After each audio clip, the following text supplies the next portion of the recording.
or get a quote in 3 minutes at trypie.com. That's TRYPIE.com. Hi, guys. It's Mark with Coastside Medical.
Sactown Sports Headlines. I'm Chris Verlott with your Sactown Sports Headlines. There's a new NBA all-time scorer, and his name is LeBron James. LeBron passed Kareem Abdul-Jabbar last night when he scored 38 points in the Lakers' 133-130 loss to the Oklahoma City Thunder. As of right now, the new NBA all-time points record is 38,390. Sacramento Kings face the Houston Rockets tonight. With a win, the Kings will end their 7-game road trip with a winning record of 4-3. You can listen to tonight's game starting with game night at 3:30 and tip-off scheduled for 5 right here on Sactown Sports. It is 11 o'clock, and that means it's time for Deuce and Mo. live from Sacramento. It's Deuce and Mo On Sactown Sports. We are live! Deuce, Mason, Morgan, Reagan. What a day in the NBA. You had LeBron making history last night. Kings back in action tonight. Trade rumors galore. We got Howard Beck coming up at 1 p.m. I'm Deuce Mason in Sacramento. Morgan Reagan coming to us live from San Francisco this morning because she will be hosting Kings pre- and post-game tonight on NBC Sports California with Matt Barnes. So they do road games from a studio in San Francisco. Morgan, you can see her in the YouTube feed. She is in her boss's office, but I got to tell you, your boss's office Hey. cleaned up a little bit. It looks like an absolute mess. Like you have the worst background I think I've ever seen. Well, one, that's your boss's office too, because you do work with NBC as well. Let's make something clear, okay? Let's make something crystal clear to all the people who are lucky enough for me to grace them with my services. I'm the boss, okay? You get paid. You're not. To me, okay? That's the reality. Deuce isn't the bar. He doesn't set the bar. He is the bar. Yes. Oh, Chris, I'm not doing this early. And yes, this is one of my boss's offices. Let's just say Devin has, if I could Marie Kondo. Oh, wait, that's Devin's office? Yes. I take everything back. It looks great. You know, Devin, Devin knows how to really, I like the kid art in the background too. She's really got things working. Well, I like the feng shui as The chaotic energy. Yeah. Great. I love it. Well, I'm so glad you're able to do the show today. Me too. How does everything sound on your end? Honestly, it sounds pretty good. I mean, I sound a little better than you for sure. And I definitely look better with the lighting, the camera shot at youtube.com/SactownSports1140, but you're here and that's what matters. Well, thanks. Thanks, Deuce. We have a lot to go over today on the show. I want a trade to happen so bad in the NBA. We did get one yesterday involving the Kings, Kessler Edwards landing with Sacramento. And I was going back watching the show yesterday to do some timestamping. And I noticed that Adrian in the YouTube chat said, hey, I have a feeling there's going to be a Kings trade during your show today. Adrian was right. So where is Adrian today? That's the question. Well, I think Adrian will chime in if he actually believes a trade will Okay. happen during our show today. Otherwise, I mean, sounds like we're going to get fireworks tomorrow during our show either way. But Oh, I can't wait. I wouldn't mind to sprinkle a few in today, so then we're not super chaotic tomorrow. Well, let's reflect back on last night. As a basketball fan, we're obviously both big hoops junkies, right, Morgan? Yes. We're watching games all the time. Watching that game last night, there was something exciting about not only the game being on, but I love that they put the target for LeBron in the upper right corner, just so you know what was happening. And it was just such a bizarre game. One, so many celebrities. You had players from the NBA there because the Mavs are in town to take on the Clippers. You had Clippers players there. You had Bucks players because they play the Lakers coming up on Thursday. So a ton of NBA people. You had major celebrities, Kareem in the building. So there was just like so much on the line. Like, hopefully LeBron breaks it tonight. All these people are here. He ends up breaking it.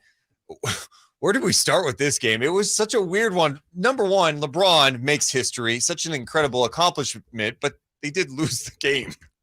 Let's start with the vibe of the game, because I was telling you how much I was laughing while watching this game, because not once did it feel like, hey, we're watching a basketball game where two teams are really trying to get that W tonight.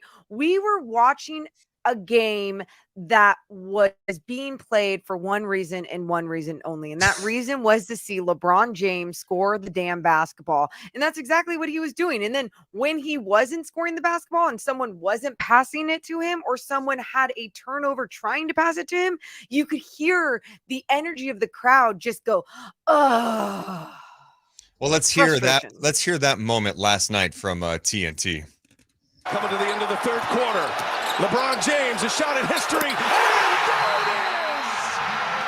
LeBron stands alone! The NBA's all-time scoring record now belongs to LeBron James. Man, Brian Anderson calling some big-time games recently. He was on the call for this. He was on the call for when Steph Curry set the three-point record at Madison Square Garden. He was on the call, I think, for some of Aaron Judge's moments this year. Guy's calling some big-time moments. He called that one last night, and they stopped the game. It was kind of bizarre to see a game just stop with like 10 seconds to go in the third quarter. And they're like, all right, let's go ahead and bring people up. We got Kareem here, Magic's here. Hey, Adam Silver, come on. Hey, Kareem, go grab a ball. LeBron, your family's here too. It was really cool. And obviously, it's got to be a little weird for both teams. But that moment, if you're just a basketball fan who has seen LeBron's journey throughout this long run in his NBA career, it was a really cool moment last night. Deuce, going into this game, I remember thinking about like, oh, they're going to stop the game. You know, it's going to be weird when they do stop the game.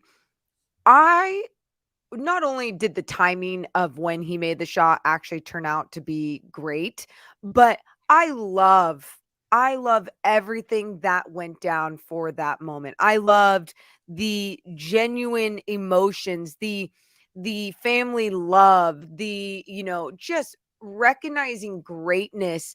And I felt like it was one of those moments that not only if you were there, did you get to witness that in person, but you felt it online too, on Twitter and everything, where everyone just felt together and connected because of this magic moment in NBA history. It definitely was a magical moment. It also had, like Jason was saying just a bit ago, at the beginning of the game, it kind of felt like Kobe's final game. I'm watching it going, all right, LeBron, you could score 36 points just by playing your game. So let's not force this like it was Kobe's final game where everyone was like, yeah, just go for 60, Kobe. Like everyone's like, this game doesn't matter. Final game of the season. This game did matter last night, right? Okay, seeing the Lakers trying to fight for positioning, both teams trying to make the playoffs in the Western Conference, the game did matter. So it felt like they settled down. LeBron took over in that third quarter, broke the record. They stopped the game. It felt like it was like 10 minutes. LeBron drops an F-bomb. What was great about it is I think there was a video from earlier this year I saw on social media where some fan courtside was like videotaping LeBron talking to him during like a stoppage and play and asking if he was going to cry when he broke the scoring record. And he said, no, something about crying for a title. It was clear, like the emotions got to him. I think it was the realization of like, wow, I was this super hyped high school player with games on ESPN. Everyone's saying I'm going to be one of the greats of all time. So much pressure on me. And I've lived up to the hype in every way. Like, he's done it. And here he is in Los Angeles, where so many great players have come and played, and all part of like championship teams, you know, with the points totals in the NBA. There's a ton of Lakers in the mix there with Kobe and Kareem.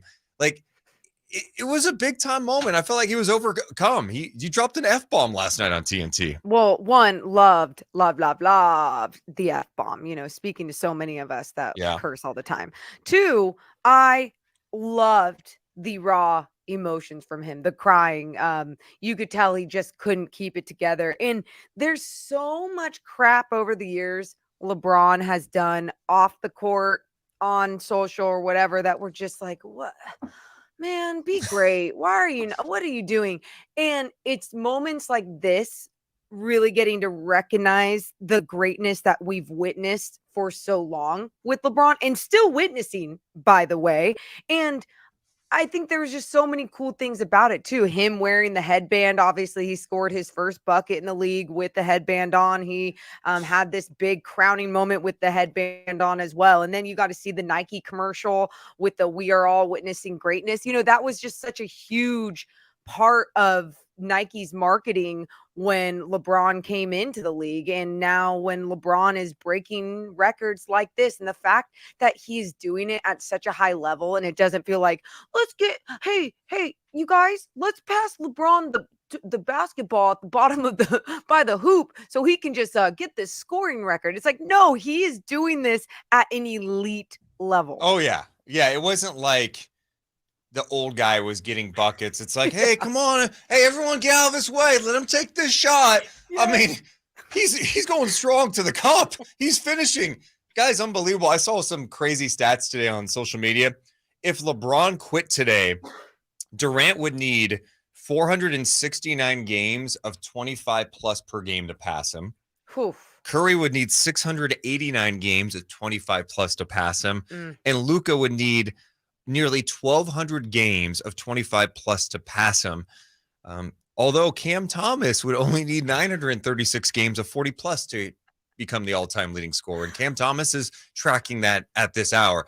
What about Keegan Murray? Keegan's definitely passing it. We didn't even know him. I mean, Keegan's the next in line, right? Which is no doubt about it. I think seriously with the record, so many people today are like, can anyone break it? You know, when Kareem had the record nearly 40 years ago, I don't think anyone thought it was going to be broken, right? And LeBron did it. Can someone else do it? Sure. I guess anything's possible, especially with how many guys can shoot it from three. And LeBron, when he first came into the league, teams weren't shooting threes as much, right? And LeBron's not really known as like some elite three-point shooter anyway. But what LeBron's done every single year in the NBA for this long, this good. Usually we talk about guys who are like 20 years in, and it's like, hey, it's great. They're still going. Yeah, give it up. Like Kobe, Vince, you know, they can still score. They can still have a night. LeBron's doing this still every night. He's averaging 30 a game right now. Dude, and think about all the people over the years that have complained about, resting stars. And look at LeBron. He's able to have some rest. He's able to have long postseasons. And he's able to not only make history last night, but Deuce, for the most part, stay really healthy out there, right? Yeah. It's only been in these last couple of years that we've seen some of those bad injuries kind of come along, but he's truly playing at this high level still. I wish a game like last night would motivate him to keep playing like that night in and night out, but his body is catching up to him. He can't run in transition like that against the Milwaukee Bucks, against another elite team or even a good defensive team in this league. It's just not going to be the same, and it's understandable. Well, we have a jam-packed show for you today. Yeah, we do. We got to talk about the Kings' final game of the road trip. Also, final game before the trade deadline for the Kings. Could a big trade happen during this show today? We will find out. We'll talk about the latest trade buzz. Kyrie had some crazy things to say. Dallas is popping off a little bit after this Kyrie trade. They're kind of feeling themselves. They got Mark Cuban talking about the greatest backcourt duo in the league. They haven't played a game together. I got Jason Kidd talking about championships. It's insane. Plus, Harrison Barnes had some things to say about his future. We got a jam-packed show. It's Deuce and Mo on Sactown Sports. I think we're still live. Is Morgan still live with me on YouTube? I don't know. Yes. I feel. Hi, Mo. Hey, Hi. by the way, if you're in the YouTube chat, thank you so much. Let's give some love to the people watching us, including the MJ fan. Manny is in the building with over under. Young AT and Trevor, Johnny Dewitt, MC, Scotty C. Hey, B-Ball Jones, what is up? Alan, Chewy, Daniel, Ryan is here.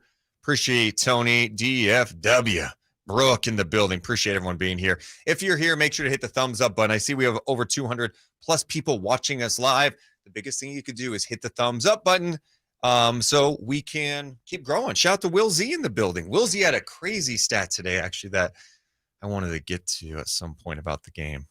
Okay. In his game preview, I was like, oh my, that's a great stat. I may read it now. Oh, of Keegan Murray's 310 3-point attempts, Yeah. 298 of them have either been open or wide open. What? Isn't that insane? Really? Yeah. Is that, I mean, so that's even like if he's coming off a screen, then it's open. And like, I guess someone. Yeah, if it's open, there's no defender close to him. Yeah. That's how they categorize. It doesn't matter if you're coming off a screen. If there's not a guy on you. I know. I'm just like thinking in my head, it just doesn't feel like every single shot. Yeah. But okay. I mean, Crazy. I believe Will Z. Corey says, just woke up. Any trades? Oh my God. Can you believe Corey missed the trade? Corey just woke up and missed the trade. Corey, you missed a big one, bro. We've all been talking about since 7 a.m. Go on Twitter. Stand by.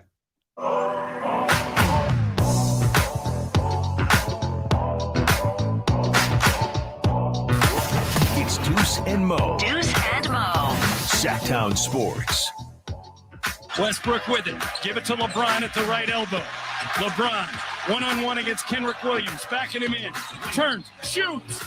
Scores! There it is! All hail the new king in town. Young and old, gather round. From one iconic Laker to another. You now pass up Kareem Abdul-Jabbar. I know what my attitude would have been. Does this now make you the greatest player of all time? Are you now the GOAT? I'm gonna let everybody else, decide who that is, or just talk about it. But it's great barbershop talk. I want to hear you say it, big fella. I want to hear you say it, Bron. Say it, bro. Me personally, say it with your chest, Bron. I'm gonna take myself against anybody that's ever played this game. But everyone's gonna have their favorite. Everyone's gonna, decide who their favorite is. But I know what I've brought to the table. I know what I bring to the table every single night, and what I can do out on this floor. So, I always feel like I'm the best to ever play this game, but there's so many other great ones, and I'm happy to just be a part of their journey. There's LeBron James on TNT after becoming the NBA's all-time leading scorer. Of course, that comes up. We can't even let a guy have a moment. We got to be like, all right, coming up now. Let's talk about who's the GOAT today. Is it MJ? Is it Kobe? Is it LeBron? Who's the best Laker of all time? Is LeBron considered an all-time Laker great? Here, I can't stand the greatest of all time debate because to me, I don't know how you measure it. I watched Jordan growing up. That's it. Jordan's great. Jordan's That's great. I'm wearing an MJ shirt today. It's no shade. LeBron, he's the king. It's so difficult to compare eras. I didn't grow up watching Kareem. All I know is seeing Kareem, seeing his accomplishments, looking at the numbers. That guy has a case for being one of the greats of all time. Just appreciate these guys. It's a different era. They can all be great. It's okay. We don't have to say, there's the guy at the top. I think it's Deuce, that's exactly what it is. Now, I understand back in the day why people would have more of this debate because there was only so many eras and there was only, so many ways that you consumed the game and even got to know some of these individual athletes. And I think now you factor in too, getting to know these athletes on such a different personal level because of social media, because of the resources that we have today. And that alters how people look at greatness, when really I can't sit here and tell someone like, no, that shouldn't alter your way of thinking of how they are on the floor. But at the same time, it's going to. And people can have these debates. I think it's weird. But sometimes I think when it can be playful and fun and you can like just have your little back and forth, going back and forth of why you think someone is great, that's when it's healthy. Who do you like better, though? Be honest. You already know. I don't know. LeBron? Oh yeah, I've always, but that's also fine. because I wasn't like in the 90s with Michael Jordan. You know, I wasn't the kid trying to. You were out playing basketball. I was a nerd watching games as a kid. That's what you're trying to Right. say. You're trying to say you were outside working on your game. I was like, hey, I want to stay in my room. My parents are doing drugs right now. That's what you were saying is what, okay? By the way, I'm Deuce. That's Morgan. Morgan sounds a little different today for the people listening on the radio or on the app. She's in San Francisco today because she's hosting Kings pre, half, and post on NBC Sports California. Kings and Rockets, final game of a 7-game road trip. So Morgan is in her boss's office in San Francisco doing the show. You can watch the show at youtube.com/Sactown Sports 1140. Appreciate everyone in here having fun. People getting into the MJ LeBron debate in the chat at this hour. If you're there, we should get to 100 thumbs up like right now. All right, so hit the thumbs up. All it does is help our channel grow. So more and more eyeballs, the more thumbs up, the more people who aren't familiar with this channel get to see it and find out that, hey, we got live and local from 6 a to 6 p.m. Monday through Friday. Morgan, yeah, it was a great night last night. There was definitely some weirdness. Of course, everyone's starting to pick apart Anthony Davis's reaction last night. Everyone's standing and he goes and sits down as LeBron makes a shot. He looked like he was not in it. In fact, watching that game last night, I was like, oh, is AD out tonight? Oh, wait, you just don't notice him.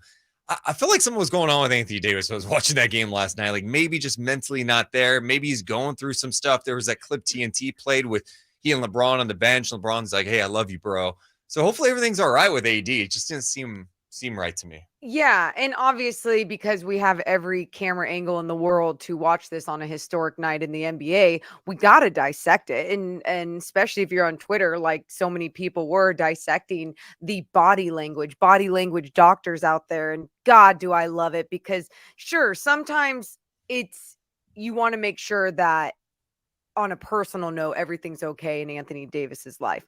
But then when you look at it from the basketball side, you do break it down a little bit more and you go, oh, does he not like the game and the attention being on this? Or are there more things going on behind the scenes with this team right now? You know, I said it when we were just talking with Jason Ross. Woj was tweeting out about Darvin Ham and Russell Westbrook at the half having a little argument. Can I ask, why is that such a drama? Yeah, Morgan does love drama, and she loved seeing Lisa Rinna courtside last night watching that game because you know Lisa apparently a huge NBA fan, right? Own it, honey. See. Is that like an inside? Okay, I don't even know what that means. You're talking about what Woj reported today about Westbrook and Darvin Ham getting into it at the half. Here's what Woj put out there on social media. Russell Westbrook and Coach Darvin Ham had a brief, heated verbal exchange in the halftime locker room on Tuesday. Ham expressed frustration with how Westbrook lingered on the playing floor after getting subbed out of the game late in the second quarter. Voices were raised in the locker room, but discussions turned back to trying to win the game. Ham closed the game with Westbrook, who had a season-high 14 points in the fourth. Ham and Westbrook dapped up prior to leaving the arena later in the night. By the way, does Woj know what dapped up means, or did someone help him craft that tweet? I 100% don't think he's ever said, hey, let's dap up. Like Woj just saying that? Stop it. I just read that. I went, man, why is this even being reported? Like, do you understand how many times in sports or in NBA locker rooms, guys get a little heated? It's not like Darvin Ham and Westbrook came to blows. There's pushing and shoving. You got two guys who are highly competitive, talking things out. It gets a little heated sometimes. I don't think it was a big story at all. Well, I could either relate this and compare it to some Real Housewives personalities, but I won't because not a lot of people would understand. No, they would not. Yeah, exactly. So I won't do that. But why it is why it's being reported, Deuce, is because of the caliber of player that we are talking about here. And it's Russell Westbrook. No matter what he is on the floor right now, what he is in the NBA, and what he has been, especially in this last year when it comes to the drama involving the Los Angeles Lakers and the movements that they want to make and having him come on or off the bench. These updates on what has happened or what goes on behind the scenes or in the locker room with his head coach, Darvin Ham, and himself, they're important because especially with the trade deadline Morgan, coming up. What? This is what the chat is saying. This is a classic DMZ story. That's what it is. It's fun to talk about. It's like a little rumor thing, something people like. It's really not that big of a deal. Morgan, you've played sports at a high level. You finished second in a state title race in JUCO ball. Yeah. And there's nothing bigger than that.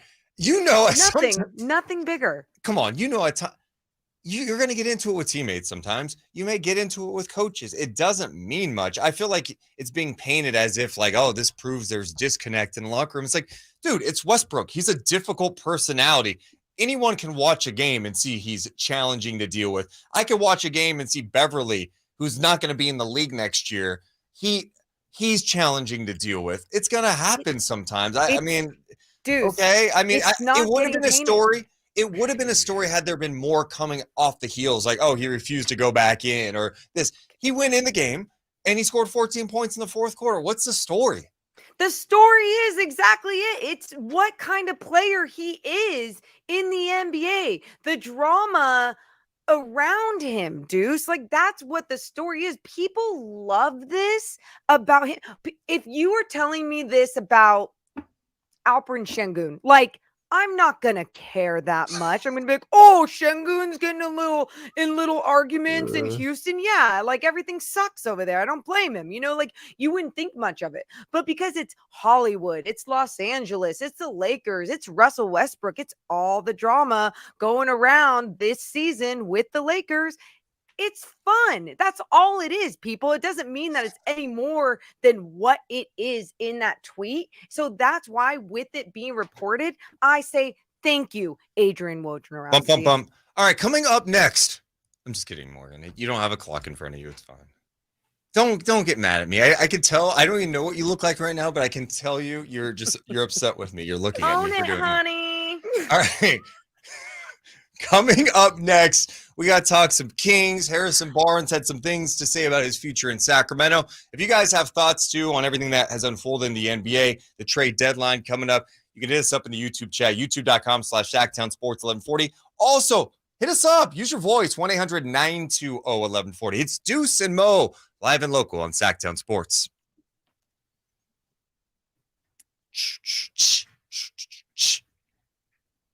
Hi, guys. Hi. Luke says, even if it is a story, why are we talking about it? A bench player on the 13th place team, who cares? And yes, it is so, that is a great point, love Luke. when you paint it that way. I love that pettiness. It is a great point. And your pettiness is actually the truth too, right? It's definitely the truth. But at the same time, like, I'm about that life. Why can't I have fun with some of this drama that goes on? This is what the NBA is about. Give me more drama. If you're in that YouTube chat, hit the thumbs up button. Let's get to 150 thumbs up. Help us grow. Hey, Deuce. Yeah. One other thing, I think why I'm like even more. I see you rolling your eyes. By the way. I had an itch. My eye was itching. I was like, I can see you, bro. I think that you have the live feed of this. I don't have a live feed of you. I know, because I'm watching the StreamYard link. Ooh. But hey, Chris, can you send me the StreamYard link so I can give it to Howard Beck, please? Thank you. what I was gonna say though, I think why I appreciate and love all the drama, because over the last how many years have the Kings been involved, right? It was always the Kings involved in this drama, and it didn't ever feel good. It always hurt. Everyone was laughing at us. Now I get to soak it in and laugh back at them. It is so unbelievably enjoyable. I never knew I was going to take this much joy in their drama. Yeah, I mean, that was a significant loss. Like, they are, I don't know what they do, man. start thinking about next year or something. I know they're still in it, but they're 2 out of the play-in. They're technically 4 out of the 8th. I'm sorry, 4 out of the 6th spot, which is not a crazy number, but there's just so many teams that they have to leapfrog to get there, right? They're going to need some help along the way, and they're going to have to do something that they haven't really shown they can do, is win on a consistent basis. And I don't know what trade's going to happen at the deadline that's going to help them out. But, I mean, like you said, 13th place team. We're so petty. Hey, final game of the road trip tonight. Yeah. Do you think like trade deadline's distracting at all?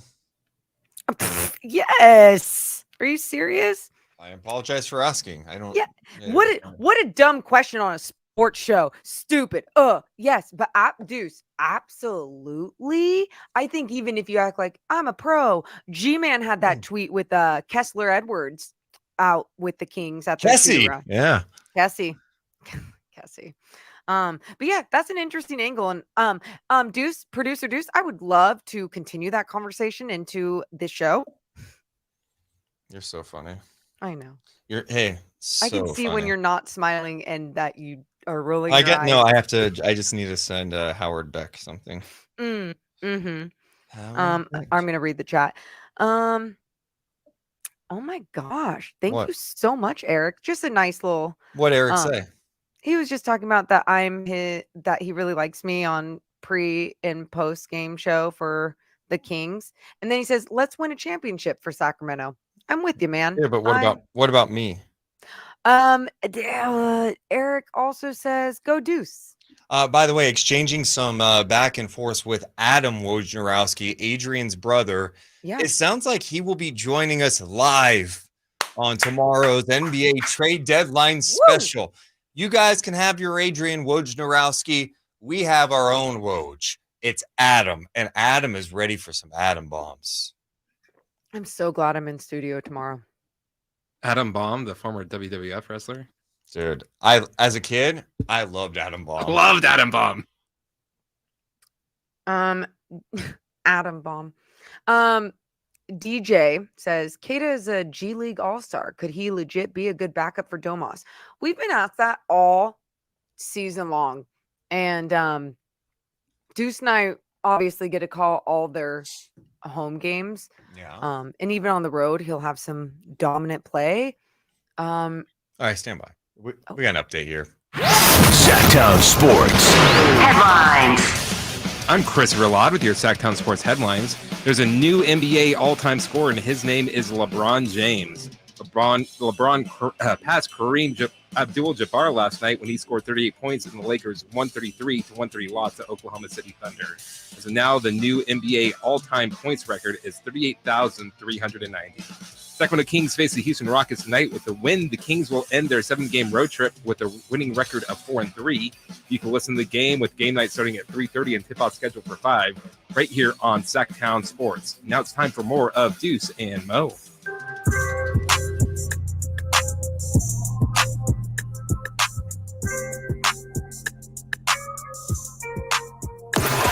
It's Deuce and Mo. Deuce and Mo on Sactown Sports. Can you believe 1 year ago today, I was shaking. I was looking at my phone going, wait, is this for real? I had to put it down because I didn't believe it. I needed time to process it. It was a huge trade Monty McNair made. Ooh. Is when he traded Tyrese Haliburton for Sabonis this day a year ago. Can you believe it's been a year? That is wild to think about. 1 year ago. Kind of feels like it's been longer now. Does it? Yeah, at this very moment in time that I'm saying it, yes, it does feel like it's been longer. It feels like, I mean, think about what has gone down with the Kings since that trade has been made. Like, we had to sacrifice something so great on and off the court to make this team into what it is today. We had to. We obviously decided as a Kings fan base, we voted, and that's why the trade happened, obviously. There you go. We'll be talking about that today. Harrison Barnes had some comments today. Jason Anderson from the Sacramento Bee did a story. He's on the road as the Kings are wrapping up a 7-game road trip against the Rockets tonight. And there's been so much talk about the trade deadline. Harrison Barnes has been in trade rumors for how long? Like I think since Ever. he got to Sacramento, Dallas. people were like, yeah, they're thinking about trading him. We haven't heard his name as much this year, and I think the reason being he's on an expiring deal. The Kings are trying to be a playoff team, and he's been pretty impactful for this team this year. Anyway, to the beat today, he says, at this point, I'll probably be in trade rumors until I retire. So it's just one of those things that's part of life. You don't really pay too much attention to it. At the end of the day, I'm happy with what we've done this season. I just want to continue to build on that. Barnes would not say if the Kings have offered a contract extension or if he would be willing to stay in Sacramento given the team's current success. He referred those questions to his agent. So that's more of a Jeff Schwartz question. He said him and Monty can figure all that stuff out, but I think just being in the situation now after having sweat equity in this, I think obviously me, Fox, the only two from when I got here, me, Fox, and Holmes being through a couple of different cycles. I think it's just rewarding to be a part of this group, and hopefully we can continue to build on that. I'm here. Those things are out of my control. Whatever they put on the table, we'll go from there. Jason Anderson did reach out to Jeff Schwartz. Said HB told me to call. Jeff Schwartz, his agent, says nothing to report on my side other than Harrison enjoys playing for Sacramento. He was asked again if he's open to a contract extension and if he wants to remain in Sacramento given the team's turnaround this season. He says, well, those are big questions. But the biggest thing coming into the season we talked about is just staying present. Coach and I, before the season, obviously going into the last year of my deal, it was just like, look, let's take it day by day and see what happens. Just try to be the best we can as a group.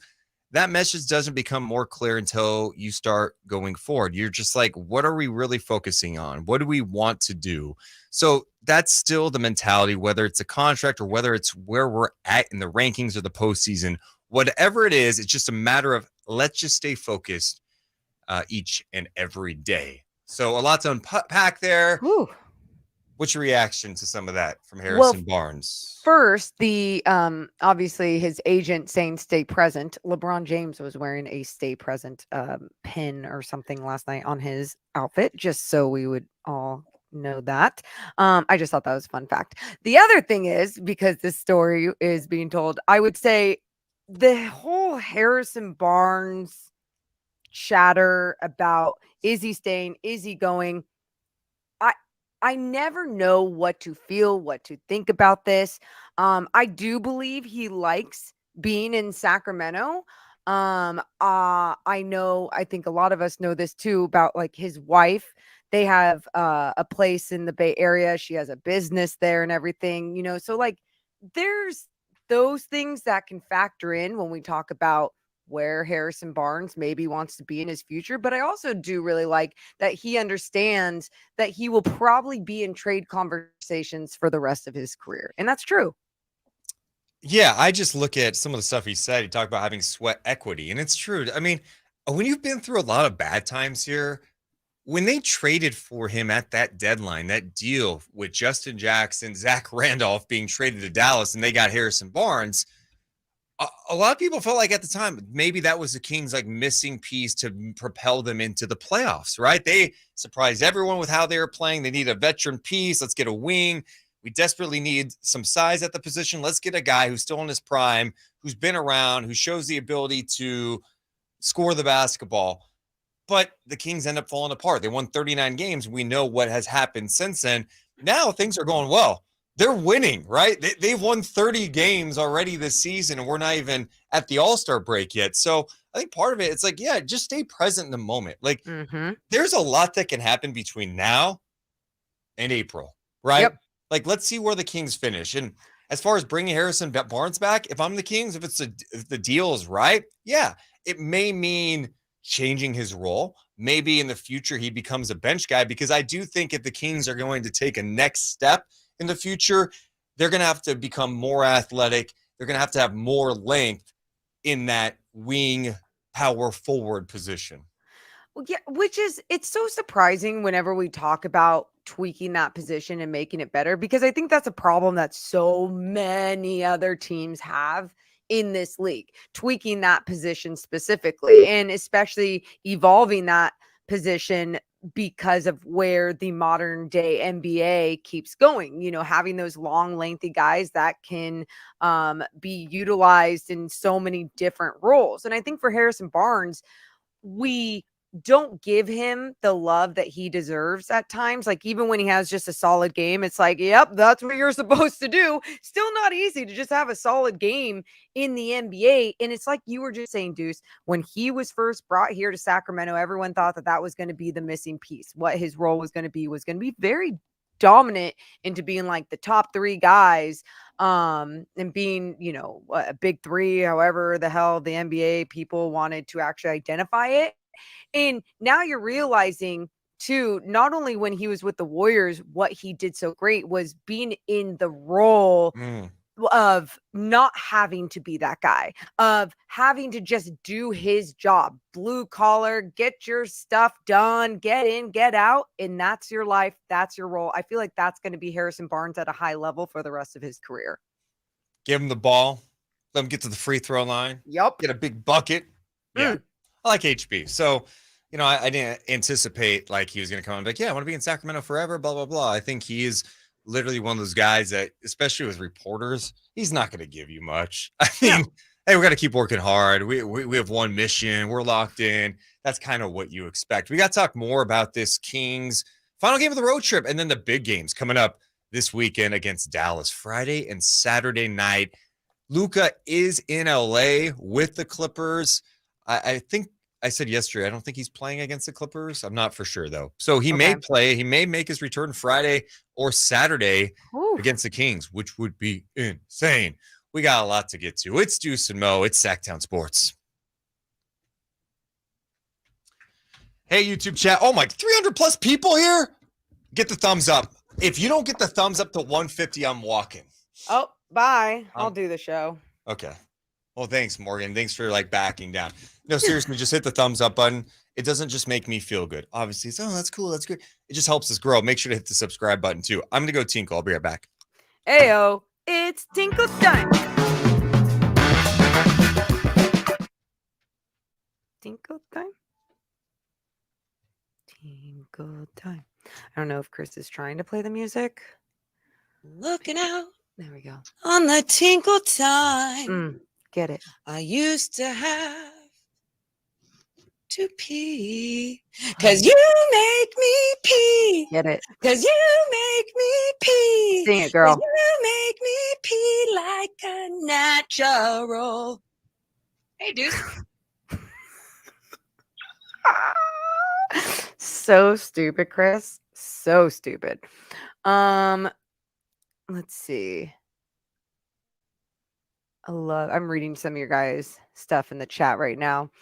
I see Tina talking about being Team Holmes. Yeah, that's very interesting. Dude, you guys, trade deadline? What's today? Wednesday? Tomorrow. I would be stunned if a few more things don't happen before tomorrow. I keep going back and forth on that, but now, maybe just because I want it to happen. I would absolutely feel terrible if Barnes got traded and the Kings do well and he's just on he's on Oklahoma City or something like that. I would just feel terrible. Oklahoma City wouldn't be that bad. Let's say Houston. Houston. I would feel bad for anyone that gets traded to Houston. That's got to be, well, we'll see tonight. I hate to interrupt, but I'm just going to be honest real fast. Morgan, you're talking about, oh, Deuce, I can see you rolling your eyes. Deuce, you're making this face. It's a little strange that we have been doing this show for 41 minutes and you have not once mentioned my haircut because it, quite frankly, looks great and it should be acknowledged. My hair's coming back in. It looks awesome. Look at it's a skin fade. Look. I love when Deuce does this with his new hair. He does this spinny thing, Chris, where he acts like he's on one of those like a lazy Susan that just spins you around. You need to do more pointing as you're doing that. Yeah. And your spin is just not soft. There you go. It's so choppy. Do it softly.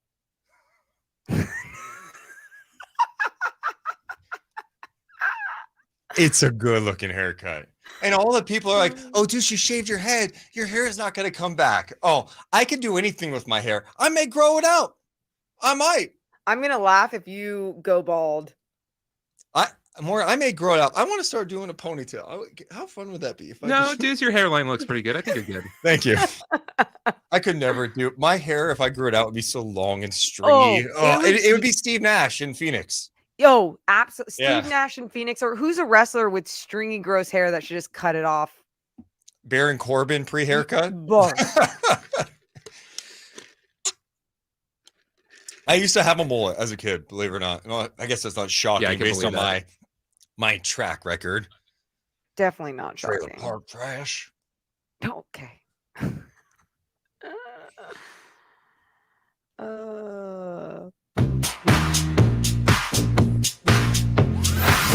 It's Deuce and Mo on your local sports leader. Sactown Sports.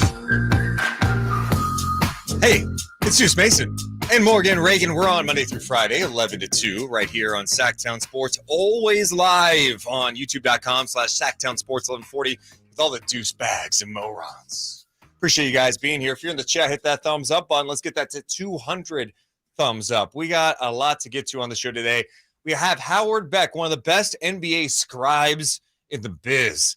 UC Davis product. He's going to be with us live at 1 o'clock, unless something big breaks, and he might have to back away. But if something big breaks, we don't care. We're going to keep it rolling on our end because the NBA's trade deadline, this time tomorrow, we're like 24 hours, 17 minutes away from it being done, Morgan. Damn. Yeah, and we're going to react live to every deal as it happens. I love my favorite part is reacting live to the small trades that you barely know. For me on deadline day, I am the type that it doesn't matter the deal. You know this. I will break down the smallest of smallest deal. It's that's the thing about you. That's the difference about you from me. I'm built different. Yeah. Your ability to click and understand and know exactly why the trade was made, whether it was for cap space, whether it was for, because luxury tax reasons, or if it was because there's a roster spot open, or hell, you might even know the player and how to describe their game. And sometimes for me, I'm like, I need a few highlights. I remember this name, but I don't remember how he plays. The way you're talking about me, just to be clear, no. It sounds like, hear me out.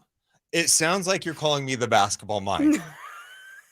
You're saying I know CBA, I know personnel, I know players, I know contract status, I know draft picks. Woj doesn't have my level of depth. I would say no. That's too far, Deuce. Too far. If people in the chat even are admitting it, Cameron, Jasu, they're all both saying, yeah, basketball mind. That's what you're describing. So I appreciate that. I appreciate that. Morgan, with the NBA's trade deadline coming up tomorrow, Kings on the final game of a road trip. I wonder how distracting it is for players around the league. I wonder for Sacramento if it's a little distracting. They're trying to do something that's pretty crazy. They have beaten the Rockets 3 times this year. Mm-hmm. Each and every one of those games, they've won by 20 or more.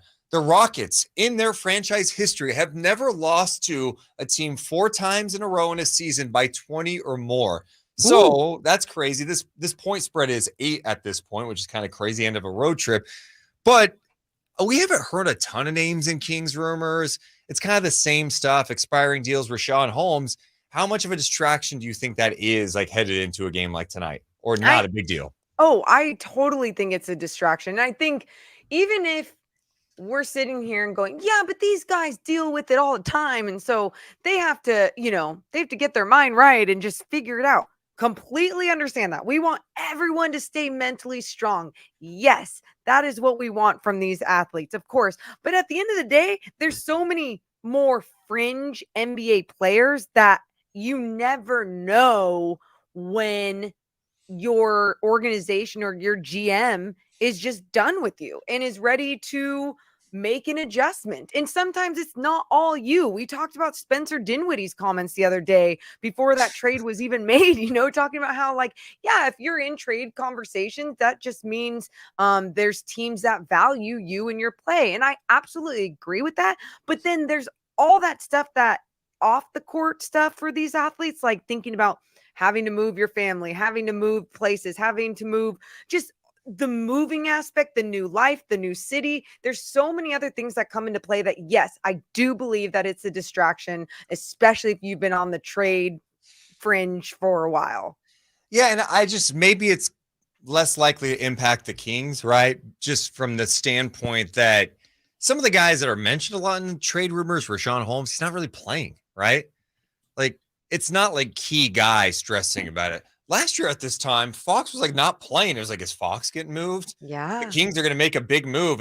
Everyone was talking about the Kings are going to be one of the more aggressive teams at the deadline. So I feel like everyone was on edge, where this time around, I don't think most people think the Kings are going to make some giant move. I think it's going to be like, hey, can we turn this bench piece into a position of need that can help us? You know, I don't think it's going to be super crazy where it's distracting the whole locker room. But Deuce, who knows? Deuce, if I was a player and my GM was Monty McNair, and 1 year ago today, I had to deal with, a player that I really enjoyed playing with that is really good, you wouldn't think this organization would trade him, and he was traded. I would think anything could happen. At the end of the day, it's in the back of my mind whether I want it to be there or not. Are you saying Monty McNair is ruthless? That even if no, I just think also people make so much of like when teams go, hey, this team doesn't plan on moving this player. They don't intend on trading Haliburton. It's like, plans change, man. Like, this is plans change. Come on. Like, it just because there's smoke screens in the media doesn't mean it's real. There is so much misinformation during this time of the year, during NBA free agency. This is where it's all at, right? You got agents leaking stuff. You have opposing teams leaking stuff. There's a report today that some people don't want to deal with the Nets right now because they don't want to help them keep Kevin Durant. Like, there's a lot of crazy stuff happening that's put out there at this time, and it's up to us to go, I don't know what's real. Well, I guess we'll just find out tomorrow. Yeah, well, hopefully, I wonder if the Nets are looking now to even trade Cam Thomas for some key pieces, because that guy is just on a tear. He's in his second year. He had amazing summer league. Here's my thing. Yeah. How dumb are the Nets? I'm sorry. If you have a guy that's just not really playing in and out of your rotation off your bench that can come in and give you 41 nights, oh, that's a cute story. This is not happening in April against bad teams with them being out of the lottery. Cam Thomas has 3 straight games of 40 or more. Yep. That's insane. That's not like you just brushed it aside. Hey, end of season, this guy just got hot. No, he's being efficient. He's a bucket getter, and he's always been one, but to see him do it at this level in 3 straight games, what the hell? Yeah. I mean, there's like only 2 rookies that have ever had consecutive 40-point games, and or he's like the second rookie to ever do it, and LeBron James is like the other one, and not to act like he's the next LeBron James just because he's having some 40-point games, but at the same time, it is so interesting. And just to be clear, Morgan, because I kept doing this too yesterday, I keep thinking he's not a rookie. He's in his second year in the NBA. I'm sorry. Okay, sorry. So it's not rookie. It's youngest. It was youngest. It's not rookie. It was youngest. Second youngest player to have 40 point consecutive games, and LeBron James was the first one to do it. But was the first youngest, I guess. But either way, though, you look at Cam Thomas and his ability to play this game at a high level. And how many times, Deuce, have we talked about situations and it being so situational for so many players? He wasn't going to see this time, most likely, with Kyrie and KD playing. KD was obviously hurt. Kyrie was still playing when he started seeing more playing time, but then was having that drama kind of unfold with asking for a trade and everything. And that's when his 40-point game started going off. His last 3 games, 43 points on 11 of 23, 47 on 15 of 29, 44 on 16 of 23. He has more 40-point games this year than Kyrie, Trae Young, Ja Morant, and Zion. That's kind of crazy to think about. You throw those names out there. I mean, 3 40-point games from a young player, second-year player is just a big deal. But to do it 3 games in a row, I ask you this, Kings fans, could you imagine Could you imagine what we would be doing in Sacramento if Keegan Murray had 3 straight 40-point games? It would be wall to wall. Is he the GOAT? Could he be the best player in Kings history? What's this mean? Is he the guy? Franchise? It would be wild in Sacramento.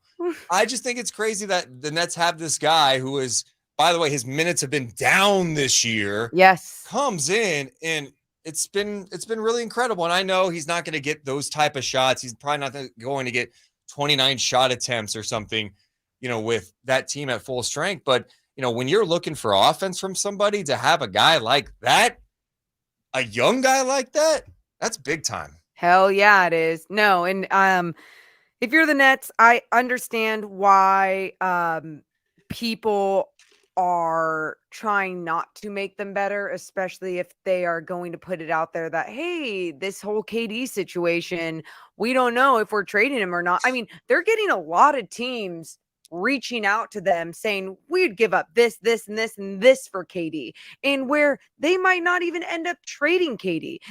It's always interesting to me because I always hear two very opposite sides. Like the Nets aren't seriously going to trade someone as good as KD. And then you hear the other chatter. It's like, maybe it's not up to them. Maybe it's KD that doesn't want to be there too. No, to be clear, it's 100% up to them. It's about what they're willing to do. If KD's like, I don't want to be there. Do they want to go, too bad, you're under contract, suck it up and let's figure this out, be a professional?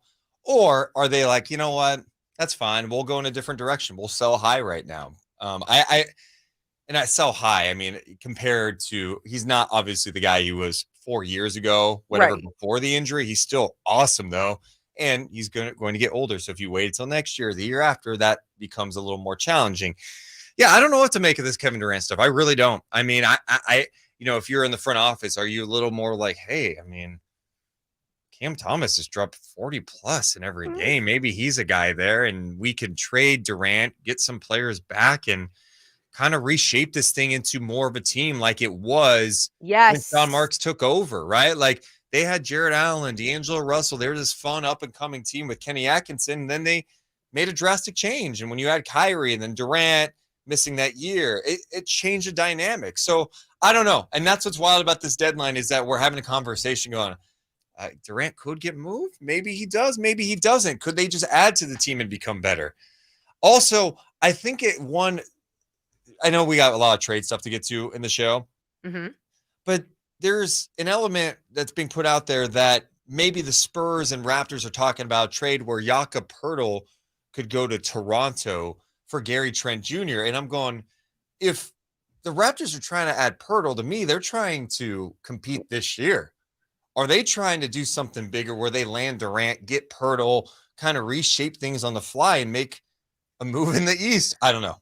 A lot to go over. We have so much next hour to talk about. NBA trade rumors galore. Coming up at 1, we got Howard Beck from Sports Illustrated. Also, it's a 1-year anniversary of the big trade, Sabonis for Haliburton. We'll talk about that next on Sactown Sports. Hey, YouTube chat. Dude, we're almost at 200 thumbs up. Wait, I'm going to go get my 5th espresso. Oh, hold on. Everyone leave me. Chris left. You leave. I'll be by myself. Thanks. Hey, YouTube chat, you can keep me company then. I will say this. The lighting looks great on me. Scotty says, does Kessler Edwards start today? Stop it. Stop it. Hey, Tina, thanks so much. What's up, Double A? Appreciate everyone being here. I see the chat. Even if I don't get to some of you guys live during the show, we'll sprinkle more of you in. Trevor and Patrick. Bill is here. Mark. What's up, Jim? You Mayor Senor Infermo in the building. Appreciate you, Dean, RG, or ARG, whatever your name is. My bad. Hey, what's up, Nicholas? Need the comeback of Adam Wojnarowski this trade deadline? Adam will be live with us for the trade deadline. I was just exchanging texts with Adam, so we should be good. Let me just check something. What's up, BMO? Yeah, Adam Woj will definitely be here for the NBA trade deadline. Who knows what he's going to bring to the table? Johnny says, I hope by tomorrow we get Terrence Ross and Mo Bamba. We can play Monk as a backup point guard. Ross, then you have the scoring like no other. I don't know. Is Monk a backup point guard, though? You know, I know he comes in and handles the ball a lot. I don't know. Should he be your primary backup? What's up, Nolan?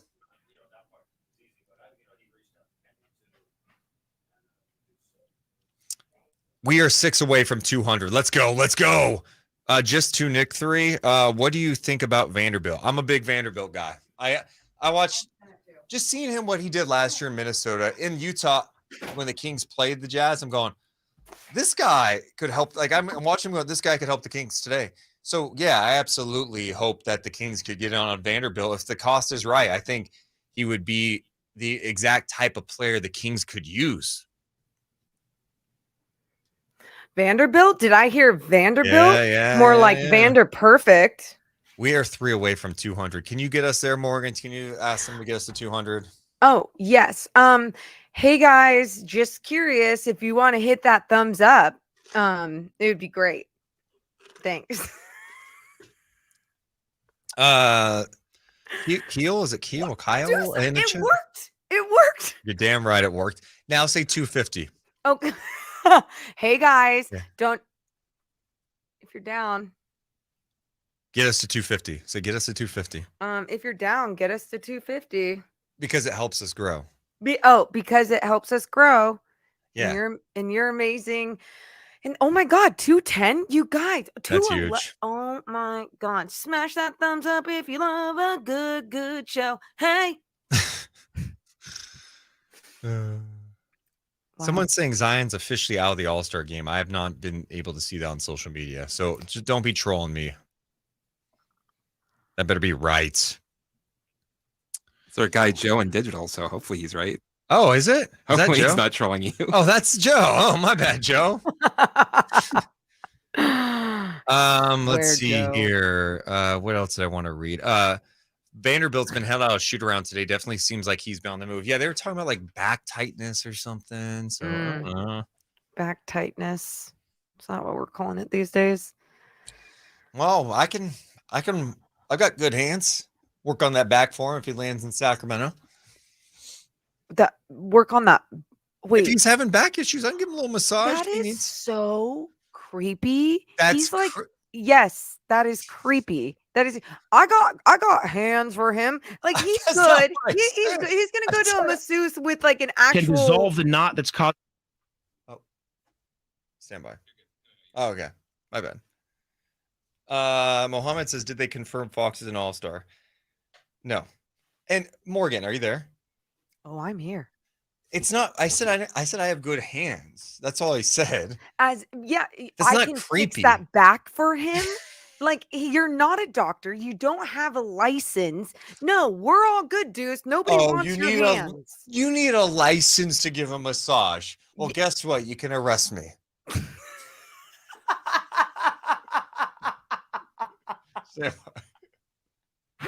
Sactown Sports. Headlines.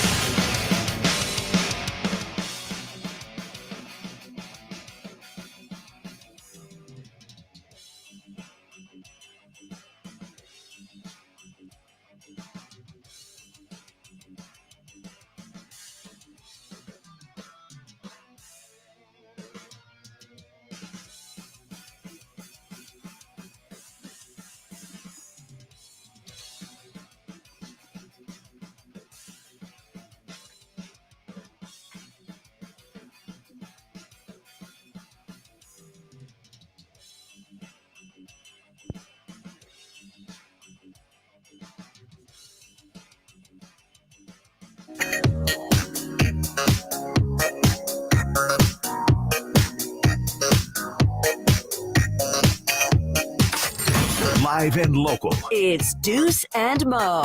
Watch the show now on youtube.com/Sactown Sports 1140 or listen for free on the Sactown Sports app. The YouTube feed is popping. We got Deuce bags and morons galore. The movement continues. Make sure to hit the thumbs up button. Make sure you're subscribed at youtube.com/Sactown Sports 1140. If you're driving around right now, live and local from 6A to 6P. Deuce Mason, Morgan Reagan, each and every day from 11 to 2 p.m. Pacific time. You can always hit us up too, not only in that chat, but also 1-800-920-1140. I'm Deuce Mason. I'm in Sacramento today. Morgan joins us live from San Francisco at this hour because she's hosting Kings television tonight. NBC Sports California, Kings pre and post for Kings and Rockets, their final game of a 7-game road trip. We've been talking about LeBron James setting the all-time scoring record in the NBA, and we got some breaking news at this hour, Morgan. Don't tease. I'm not teasing this. I just have confirmation. Andrew Lopez from ESPN reports that Zion Williamson will not play in the next 3 games. He will not play in the All-Star game. So it's significant for a couple of reasons. Williamson is going to be reevaluated once again after the break. This hamstring injury is lingering. So that's just from that standpoint, that's a big deal for the Pelicans, right? Like he was playing well. The Pelicans were playing well. The hammy comes up, and that's an issue that can linger for a minute. But as far as the All-Star game itself, Curry's not playing in the game. Now Zion's not. It sounds like De'Aaron's going to get in, and I anticipate we'll have an announcement on that the next day or so. Yeah, De'Aaron Fox. Maybe today, actually. Really? Yeah. Okay, well, De'Aaron Fox, let's just mention it now then. He is an all-star, a 2023 NBA all-star, and he deserves it, even before these injuries. You're calling it right now. Calling it now. So you're not concerned because you're usually like I don't want to jinx anything. I mean, you just never know. Silver could name Edwards and AD. This isn't jinxing anything. This is just like straight up facts. Yeah. If he's not an all-star, this whole league is rigged. And we're not talking about it anymore. Well, when we had Mark Spears on, he suggested that maybe CJ McCollum could get in. I would say for me, the 2 that should get in, Anthony Edwards from Minnesota, and no doubt about it, De'Aaron Fox. And let's say for some reason Mark Spears' theory was correct, and it was like, yeah, they're going to do CJ because obviously he's going to be in Utah anyway for all the meetings, and he has been having a pretty good season as well. Let's just say it would be. Then fine, the other spot goes to De'Aaron Fox. But otherwise, I'm with you, Ant and Fox. Yeah, I think that's fair. If you're watching us live, we appreciate you. You can always hit us up, too, on the phones. Let's take a phone call to start this hour. Morgan, Reagan? Let's do it. Check in with Winston. What's up, Winston? Hey, how you guys doing? We are good, man. What's up? I appreciate you taking my call. I just got a question about this LeBron being the man of the NBA now. And the only reason I say this is, Kareem, when he played, he didn't have the three-point shot. Yep. So let's analyze how many buckets of LeBron's record is related to three-point shots. He's played longer than Kareem. So now when the NBA, and let's just say in 5-10 years from now, they now create a 4-point shot because players are getting so used to seeing and making this 3-point shot. Now they back it back a little bit more, and somebody does it in half the time. Are they now going to be the GOAT because they got the scoring title? I see it being different errors. And, I mean, somebody's got to step up to and say, you know what, we got to now start. Winston, you're cutting out a little bit. Go ahead, man. You cut out for a second. Look at okay, so we got to start looking at maybe putting in separate record books because look at now quarterbacks. You can't even touch them now, but back in the day, they got pummeled. And, you know, if LeBron would have played back when the Bad Boys and when Michael Jordan first started and Horace Grant and and Shaq, he might have not made it this long in the NBA. Yeah, I mean, it's possible, but you have to remember, too, this is what I think people miss when we start talking about the different era thing. And there's a lot to unpack with what you just said. But, like, LeBron is built like a tight end.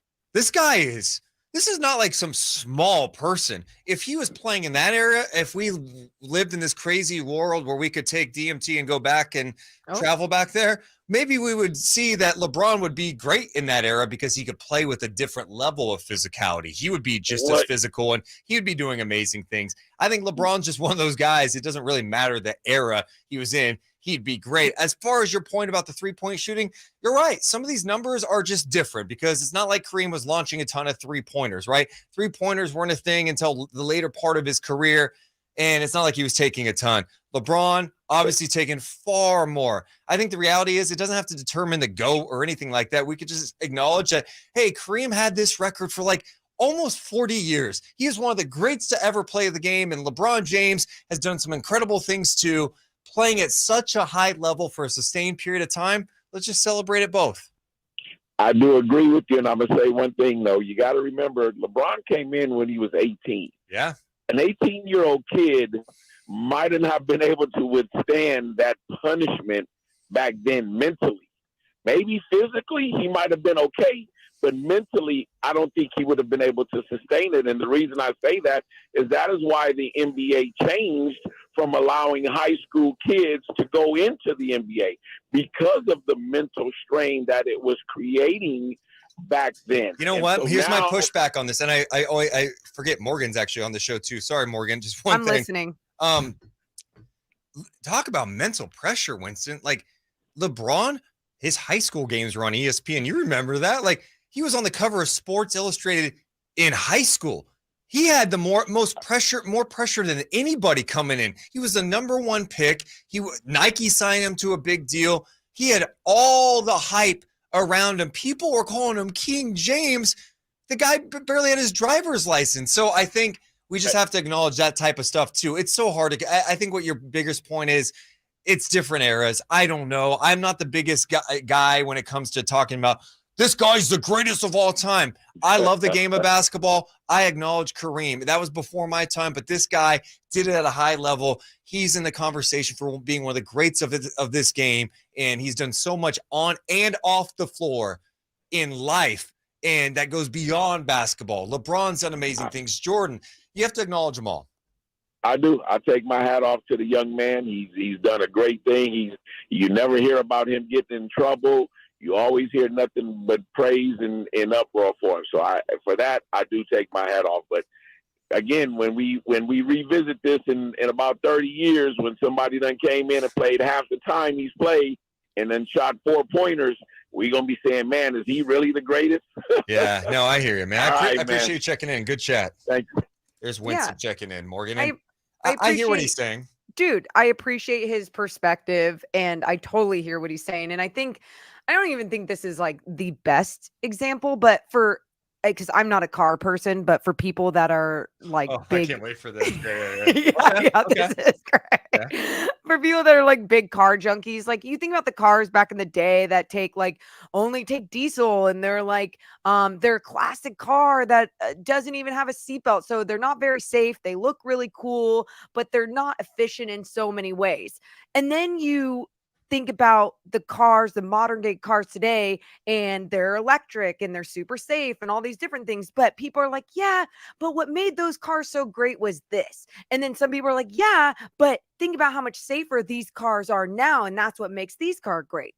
It's just all it is everyone's personal preference. Wait, can we just acknowledge Morgan establishing herself not a car person at all? You ask Morgan to name like some badass car from like the 1960s or 50s. Toyota Camry. Luck. A Toyota Camry. Oh yeah, I'll never forget the 1952 Camry. I mean, people still talk about that. When you go to a car show, look out for the 52 Camry. That thing, woo, it get humming. You're trying to compare stuff to cars. You know nothing about cars. I don't either. Why would you pick cars out of everything? You pick cars? Because people are like weird car people, and I know. And I don't mean weird. And I'm sorry for anyone that's a car person, because I don't think it's weird. I just am always like, I have no idea. But what I have when I have talked to people who are passionate about cars, it is so funny and interesting when they are breaking down what makes a car great, and then you hear these modern day people with their electric cars and what makes those even better than the old cars. And my whole Own it, honey. Own it, honey. And my whole point is just everything evolves and everything can be great at its own levels. What? Yeah, you've had some interesting comparisons over the last week. Your best one is comparing CM Punk to Kyrie. Like 100%. The CM Punk Kyrie thing, that hit home with wrestling fans and basketball fans. This one was interesting. I was fascinated that you even went there, but you did. And you know what? I appreciate the effort. I do. I'd say it was successful. Yeah. Thank you, Chris. Thank you. I appreciate it. Yeah, I hear people. One of my least favorite things we do sometimes in sports is like we start tearing down accomplishments right after they happen. Like it's like immediate. LeBron, not even like it was like 12 hours ago, 14 hours ago, he breaks this record in a magical moment. You got fans going crazy, NBA players there, icons, athletes, musicians. It was a big deal, and literally we're going. Yeah, but Kareem didn't have threes, or like, hey, Steph Curry's the all-time three-point shooter. Yeah, but imagine the three-point shot was a thing when this guy played. It's like, look, I understand, okay? Just don't be obsessed with records. I can still acknowledge LeBron's greatness while also knowing that the game has changed a little bit, and that's kind of the biggest thing. Yeah, just like cars. Just like cars. Just like that 52 Camry. Morgan, just so you know, during the break, look up 52 Camry. Not a thing. No, I knew that. That's what I was. Yeah. When was the first year of the Camry, Morgan? Oh, I have no idea. Just guess. If you were to guess, first year. If I had to guess, I would find out during the break. Okay, I'm gonna guess 80s. Okay, good guess. I'll say 1979. Okay. I think that's a better guess. The first year of the Camry? Yeah. What was 1983. Oh, you're stupid. Not a car did person, take the Chris. entire decade. Yeah, good point. All right, coming up next, we'll be back in 60 seconds on the radio side. We got to talk about a 1-year anniversary in Kingsland. We'll do that coming up next on Sactown Sports. Strictly Kevin, cruising down the street in my 52 Camry. Hey, we're closing in on 250 thumbs up. Let's get there. Let's get to 300. We got Howard Beck from SI coming up at 1.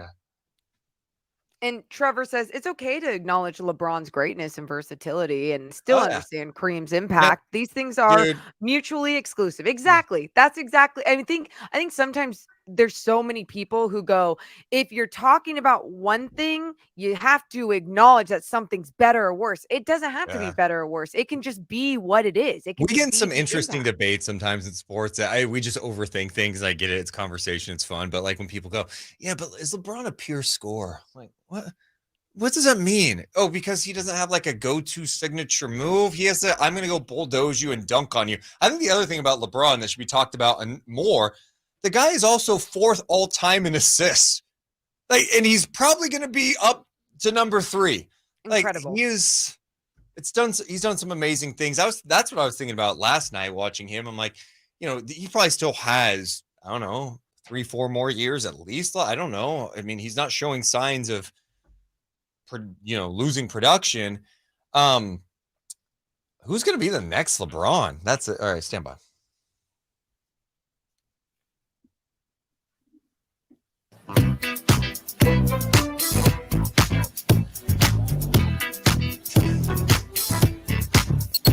Deuce and Mo on Sactown Sports. I swear to you, Ian, I just said a minute ago, we are not going to start tearing people down the minute they accomplish something. I mentioned during the break, Morgan, that LeBron, number 1 all time in points, but he's also number 4 in assists. And Ian drops, he's 4th in time in assists because he played with super teams with a bunch of Hall of Famers. Hey, go look back at those early Cleveland teams and tell me you play with a bunch of Hall of Famers. 1. 2, you still have to be able to pass the ball and set up your teammates. Why are we knocking him for being top 4? Are we going, but you cannot, but me with King James. I'm sorry. Good point. Yep. No, the amount of people that he made better around him, the amount of attention that he would take on when he had and still has the basketball, which allows so many more open opportunities for his teammates. Come on now. Let's not do that. Let's not do that. What the hell, Deuce? What are you doing? Sorry, I need my LaCroix. You need your LaCroix. Yeah.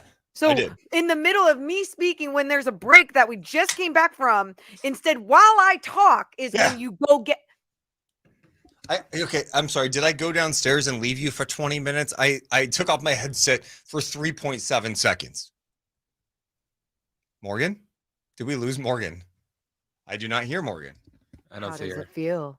How Oh, does it feel? okay. I see that was just not good for the show. You were just like, that's not helpful. No one knew I was gone. We knew you were gone. I need to push back on you a little bit, Deuce, because Yeah. I did some research. Someone said that Kareem didn't have the 3-point shot in his career. No, it came later in his career. It came later. He had one. So He had 1 3-pointer. So I mean, if I'm Will Chamberlain, I'm kind of upset because like, yeah, what 3 extra what would he points. have done without Yeah. the 3? Yeah, Good we point, can do. Chris. Yeah. Oh, Will played against Mailman. I mean, I don't know. Like we could pit. He played against a farmer. You know, You everyone- really think LeBron James is better than George Mikan? I'd like to see him go up against a big man. 1 year ago, guys. 1 Yep. year ago was a big trade. What do you guys remember about that day? Like, I do remember that. I know we joke about the guy that was on NFL Network last week, who literally, when Tom Brady retired for the second time, was like, "You'll remember this day forever." Like JFK, 9/11, you'll remember this day. And we're like, what the hell? But in all seriousness, we were on edge during the trade deadline last year because the Kings were involved in so many rumors. Who knows what was going to happen? And I remember I got the alert on my phone. I got the Woj alert, and it said the Kings traded for Sabonis. And I was like, oh my God, okay, Fox is gone. I look, and it was Sabonis-Haliburton. I was stunned. Can you believe that was 1 year ago today? No, it's like I said, it feels almost a little bit longer because of everything that's gone down in Kings land and in Pacers land. For both organizations, you know, there's just been some major changes with the way both these teams have shown improvement and have played. And I think when you look at that day that trade was made, I didn't know how to feel because I really, you and I really got closer and closer with Tyrese. I think a lot of people had, you know, different connections with him because he was such a good guy off the court as well. Well, his dad adopted me, so And his that was dad- part of it. Yeah, I start calling him dad. Yeah, no, you talk to his dad a lot. I mean, he has such a great family and such great close friends that were, you know, photographers and ambassadors within the organization. And so my whole point though to that day, it was like, man, not only are we losing Tyrese and this player, but we're losing those people too that day. It was the first time I actually had that connection with so many more people. So I felt it on different levels, but when I knew Domas Sabonis was coming in, I was excited for that new journey as well. I was mixed beyond belief because I love Sabonis. I remember in the offseason that year, I was like, God, if he's available, the Kings should go after him. And when I saw Tyrese, I was heartbroken a little bit. It took me a minute. We were about to go live. I said, Morgan, I'm gonna need about 25 minutes to process this. Yeah. And I still feel mixed about it because you don't know what Tyrese is going to turn into. Both guys are all-stars, but Sabonis is a player. I think what helped me accept it more was the overreaction from the national people about it. Like listening to JJ calling it malpractice, Jacoby and Jalen Rose, like, should the league investigate? I was like, oh, wait. Now the disrespect is coming to another level where nobody was talking about Tyrese before on the national level, really. We were all talking about him because we thought he could be good. But now he's gone. You're going to love on him. And now we get a 2-time All-Star in Sacramento, and you're acting like the Kings trade for Arvydas Sabonis, his dad. So that's what made me flip a little bit. I'm like, oh, no. You're not going to do this. I think the other big question at the time, too, was why it was unsettling for some was De'Aaron Fox was like not playing good basketball at all. He felt detached, felt like, is this the end for him? Could he be moving on? So there was so many layers to it. And it's crazy to think how much has changed in a year. I mean, this time last year, Gentry's the coach. De'Aaron Fox, you didn't know what was exactly going to happen with him. Was he going to fit with Sabonis? What else was going to happen? Fast forward a year, Tyrese is going to be in the All-Star game. Fox is likely to be in the All-Star game. Sabonis is in there. It's wild. It's what, and you look at where the Kings are in the Western Conference, right? And it's not just fluky where they are. They're building something that is becoming more and more sustainable. I just think, you know, talking about their culture for a little bit, you had showed me a clip yesterday of Jordy Fernandez in the locker room. Oh, and that's from the latest episode of The Run. Dude, Deuce, that gets me I mean, on such a different I can't even explain how it feels like I'm in the locker room in those moments, and it Yeah. just speaks to me. And Well, that's you talk about the culture, and just so people know what you're talking about Yeah. too, they had Jordy Fernandez was talking to a team after the game, and he's like talking about all the doubters, and he goes, "You know what we say to the doubters? F them." But he actually said they put it out, and then at the end, on 3, 1, 2, 3, the whole team's like, "F them." I was like, "Oh, I'm gonna run through the wall for this guy." Jordy Fernandez has me Yeah. pumped up, but you're You right. wanna Like go? they shifted the culture with the coaching staff, but like it did start a year ago, and it's not because Tyrese was unable to provide a certain culture. It was just a move that they got Sabonis, a guy who's established, who brings something different to the table, got something out of Fox, and the vibes are completely different now. You know, I start thinking back, if you were to do this again, would you make that trade again? It's still tough for me because of how high I am on Haliburton, but it's clear that those two, Fox and Haliburton, were not going to work together. Like you would not have this version of De'Aaron Fox. Like if those two were still here, I don't know what happens. And even going back, Fox's value would not be high at all at this point, right? Yeah, well, and that's how bizarre is that? Thinking about what De'Aaron Fox would be at this moment if they were still both on the team. But think about it from this angle. If De'Aaron Fox wasn't on this team, sure, we have seen what Tyrese Haliburton has been doing in Indiana. So we know what he's capable as a playmaker, as a leader, as a manager on the floor. But De'Aaron Fox, if he took this leap on a different team, how heartbreaking would that have been to watch? Yeah. Truly, we would have been like, oh, another player comes through Sacramento, top 5 pick, and just can't get it done here. You would feel just very deflated. I'm so glad that he's figured it out here. It's crazy how much can change in a year. Yep. We got more to talk about with this, the 1-year anniversary of the trade. We'll talk to people about the LeBron deal, him atop the NBA all-time scoring list. Plus, Kyrie Irving had some wild things to say yesterday. We got to talk about the Mavs a little bit. They're going to be in town Friday and Saturday against the Kings. They're doing a lot of jaw-jacking now. We got a lot to go over with them. It's Deuce and Mo on Sactown Sports. Hey, almost to 250, 3 away from 250. Let's go. Can we get there? Kareem's on NBA Today right now, and he's wearing that same jacket. That's a cool jacket. Captain 33. That is really cool. I saw that the Kings have some new jackets in their team store. FG says, please, no more LeBron. You guys are haters. God damn. Brooks says Zion's out of the All-Star game. Yeah, we did mention that. Zion is not playing. Steph isn't playing.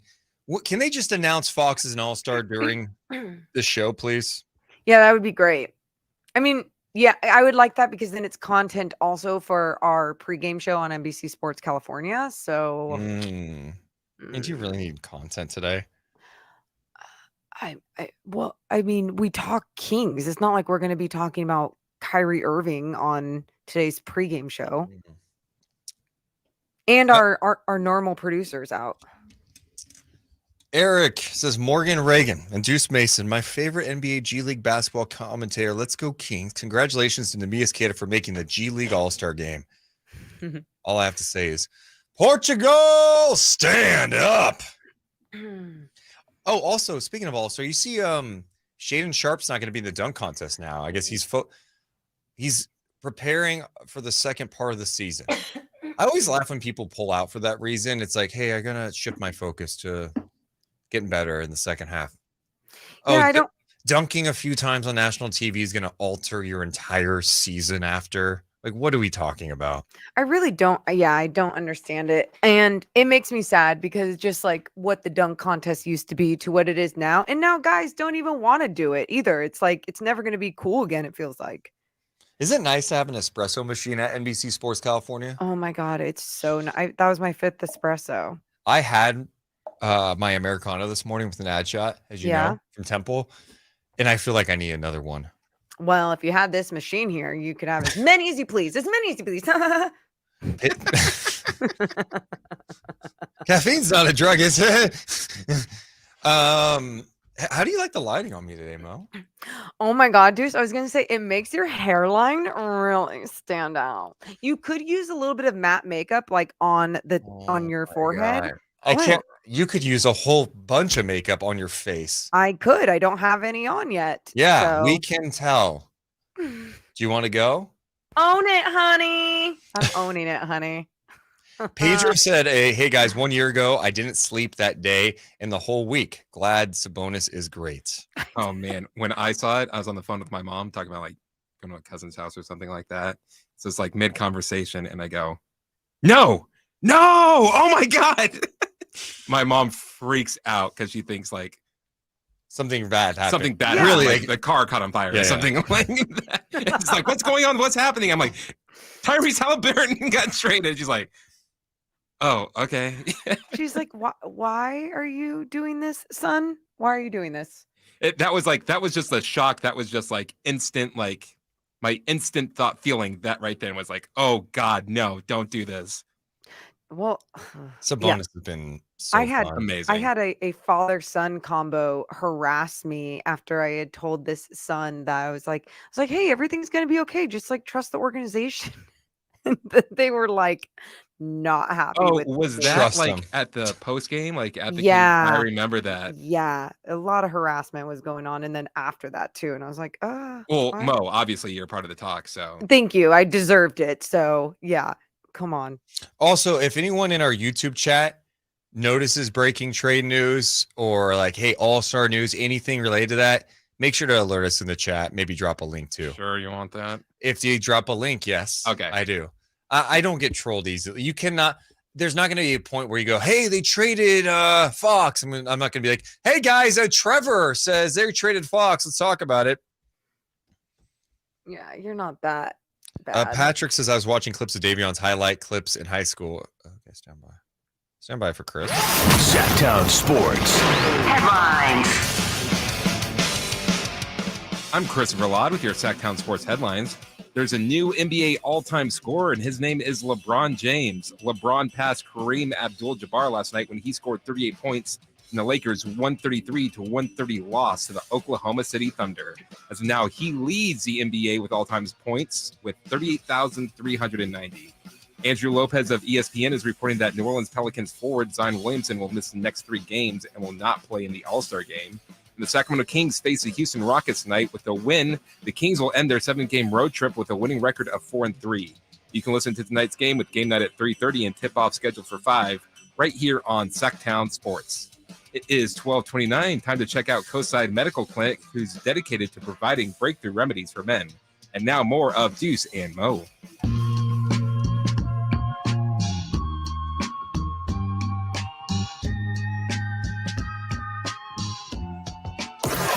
It's Deuce and Mo. Deuce and Mo on Sactown Sports. Also at youtube.com/Sactown Sports 1140, where the show stays live the entire time. Literally, the entire time we're chatting with the people live. So join us there, youtube.com/Sactown Sports 1140. While you're there, hit the thumbs up button. All it does is help us grow. I'm Deuce Mason. Morgan Reagan joins us live from San Francisco today because she's hosting Kings pre and post game tonight for Kings and Rockets with Matt Barnes. And Saturday night, you're going to be graced with my presence because I'm going to be with you on pre and post game at Golden One Center for Kings Mavs. They went, we have to bring in like a heavy hitter for this giant Saturday night game. Let's bring Deuce Mason. We need some star power. So I said, sure? yeah, I could fit you in. Are you sure it's not just because Matt couldn't do Saturday? I think they said, Matt, like, you can do Fridays, but like the main event is Saturday. Deuce Mason, the real star from Del Campo High School. Yeah, why don't you tell him that? I will 100% tell him that. What's he gonna do? What's he gonna do? Oh, Deuce. Yeah, I'm excited to work with you on Saturday too. That'll be. I get to work with Matt today and Friday, so Saturday it's gonna be fun. Especially, let's assume that Kyrie's playing. Well, Kyrie's playing tonight, right?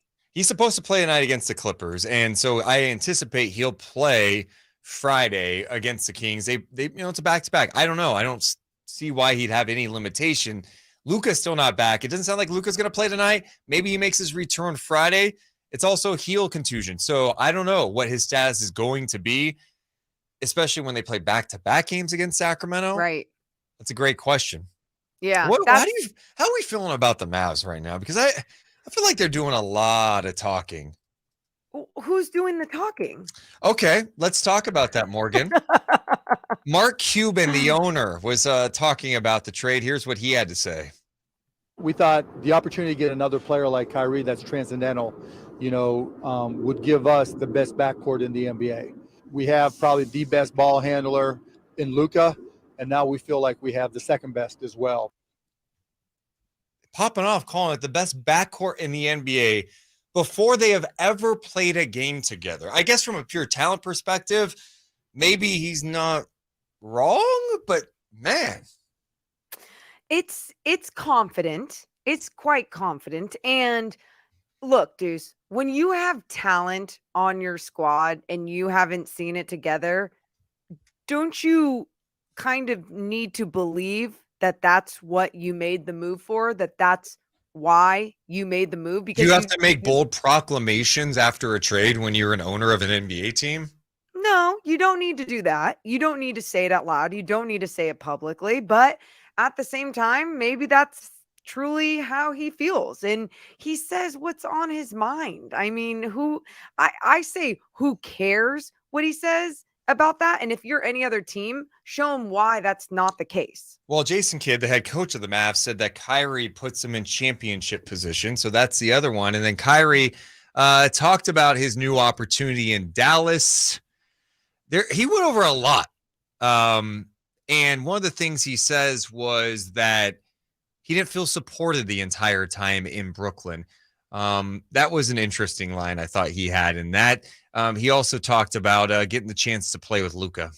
Yeah, it's still a wait and see, but I think me as a hooper, me as a basketball player, am I worried about us coexisting or finding cohesion? No.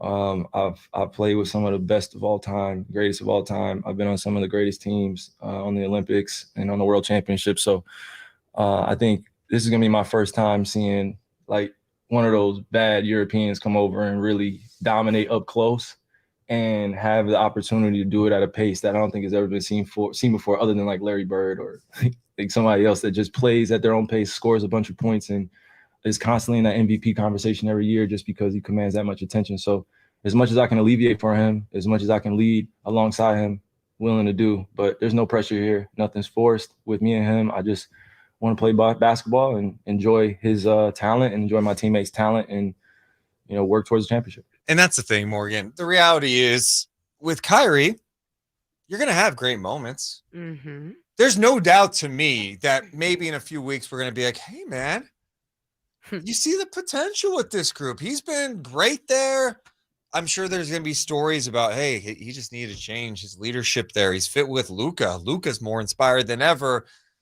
It's just, I don't think anyone really trusts that it's going to remain that way based on the past, based on what he has done in almost every stop. I still think they're going to be a potent backcourt. I think they have the ability to be awesome. They're both heavy ISO guys. It's going to be challenging enough to slow down Luka, but now you throw a blitz at him, he's got another guy that can handle a go get a bucket, create a shot. Luka could get some easier shots because of what Kyrie can do. And late in the game, it's not all ISO for Luka. Now, that's something I think probably has to be ironed out late in the game is, all right, there's got to be some give and take. Like Luka, we know he can get buckets, but you also have a guy who can take over a game. I'm not really questioning too much about the offense. I'm questioning the defense, to be honest.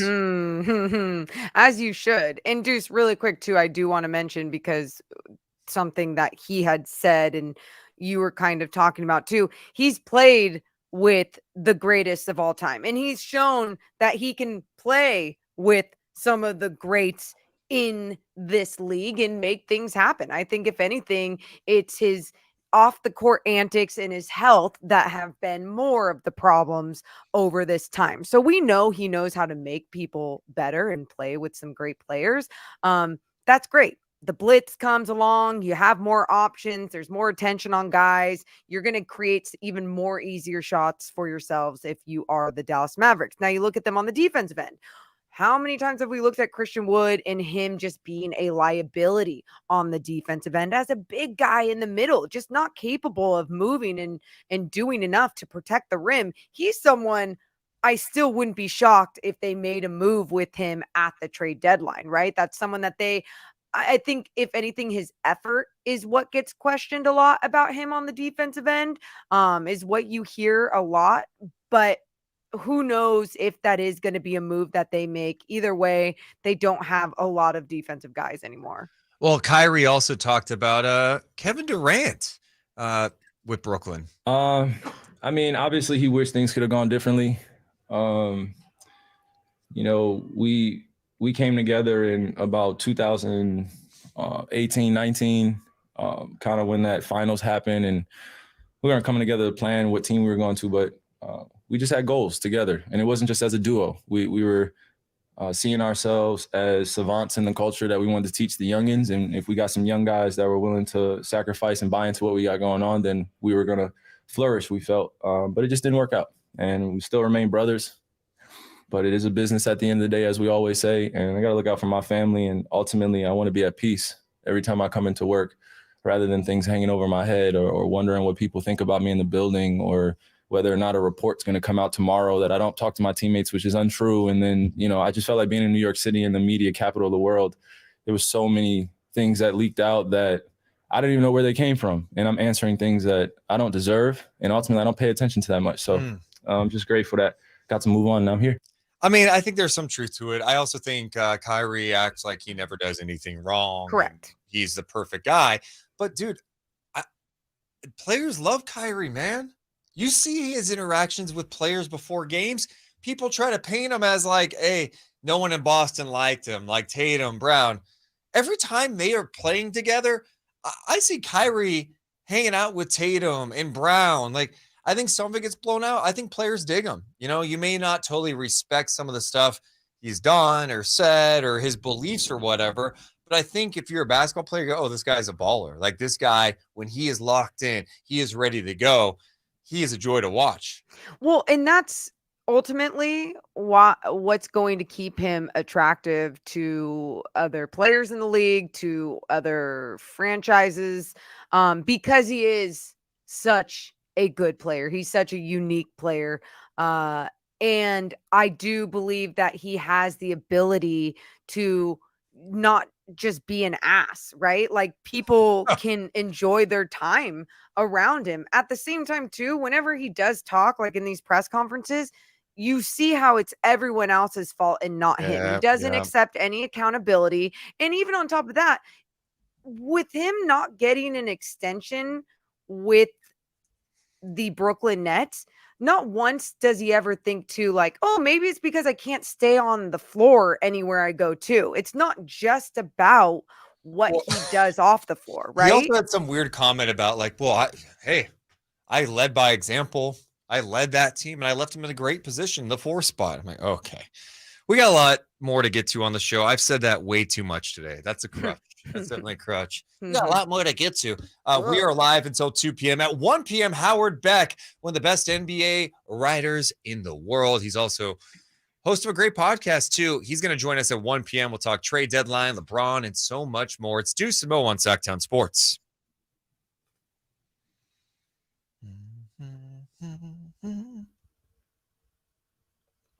All right, let me go back to the YouTube chat. People just talking about Kyrie. Nobody really likes him.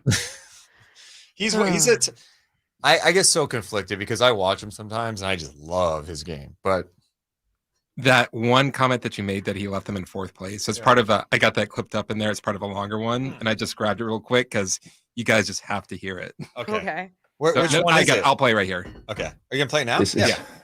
It's water on the bridge now. Like, I wish them well. Left them in 4th place. I did what I was supposed to do. Took care of my teammates. Was incredibly selfless in my approach to leading. I just wanted to do all the right things for myself, not to appease anybody that had something negative to say about me or they judge me. You know, this basketball game, it's fun, and I want to keep it that way. I want to stay competitive and just work hard. So I think when you have to talk about yourself that you are selfless and you have to describe yourself or define yourself as selfless to in a press conference, it probably means that you're the opposite. I don't think that's fair, Mo. I think I'm the most selfless person on this show, and I want to be acknowledged for that. Oh, sweet Chris. Question for the YouTube chat. How much are you guys into Super Bowl talk now? Like, is it one of, because you listen to shows around the country or watch shows right now, they're at Radio Row and it's always the same interviews. They're pumping something, whatever. So what are you advertising here? Yeah. So what do you got going on here? Oh, well, I got this new cream. If I rub it on my knee, it takes away the pain, whatever. But like, and maybe it's just with all the content nowadays that the lead up to the Super Bowl, I'm like, I can't wait till the game. Wait till the day of or the night before to really get us juiced for it. Maybe it's different if you're in Kansas City or Philly. Yeah. If it was the Niners, we'd definitely be. Niners would be different, right? Yeah. You say it would be different, but at the same time, like, what an extra story on George Kittle? We would be like raving about it. I mean, why can't we just tell the story now? And also, I just think it's a boring lead up. It's like there's no drama. I think the biggest drama we've had this week is I think someone on Kansas City said like Philly doesn't have the best cheesesteak. It's like no. Oh, Juju. Yeah, Juju Smith-Schuster said that? Yeah. That's who it was. Okay, yeah. And the only reason I knew that is because my barber is an Eagles fan. And he brought it up. I'm like, oh, you must hate Juju now. Like, I mean, that's the worst thing we have this week. Does he have a Philly accent? He does not. Oh, he doesn't? What's a Philly accent? Yeah, the only one I know is like water. They say water. That's how they say? That's Jersey. No, it's water. Jersey's right next to Philadelphia. Yeah, that's kind of the same. Okay. It's pretty much the same state. Can you get some Right? cool They feet? talk about hoagies. They're hoagies. Morgan, you hoagies? say Or maybe tournament. they say something different. Tournament. Sean Sean in the chat says it's boring talking about the Super Bowl. Jacob says this is Sactown Sports. Let's talk Kings for sure. Agreed. Ian says Super Bowl talk and everything is fine, but just don't give an F about either of these teams this year. Okay. That's fair. Mike says Super Bowl pregame last a week. No one cares about the Chiefs. He goes, I care about Mahomes. I am looking forward to certain elements. Like, I just want to see how Mahomes looks. All right, stand by.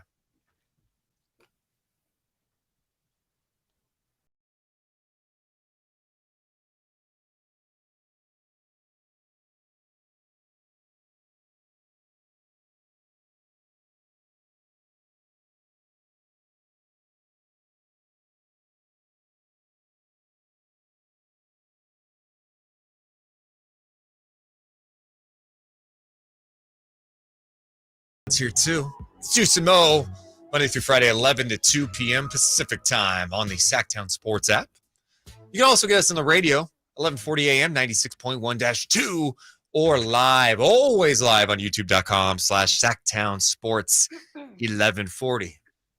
Morgan, are you getting a little nervous? I feel like it's been too quiet in the NBA. We got one trade yesterday, and it involved the Kings. Kessler Edwards coming to Sacramento. The Kings gave up the rights to a player. And it was hard to talk about. I almost thought we should have gone live yesterday to talk about this, Morgan. Did you see what the official trade was? No, what was it? David, what's his name? David Michonneau. I love the him. draft rights to him. He was drafted in like 2016. He's playing in Italy. The Kings gave up the draft rights to him in the deal. Also, Brooklyn sent the Kings, according to Bobby Marks, sent the Kings over $2.5 million as part of the Edwards deal. So minus his remaining salary this season, the Kings will net $2 million and get a free look at Edwards for the next 3 months. Dude. So they made money off this deal. It's literally a free look. That is amazing. Now, hopefully they can they use that money on something though? I don't want that. I don't want them to just have like, hey, we just made some money for the team. Fans don't care about that. A postseason party. That's what we want. We want a postseason pizza party. No, you want a $2 million postseason pizza party. How would that look? A $2 million pizza party. Just there'd be street to Costco.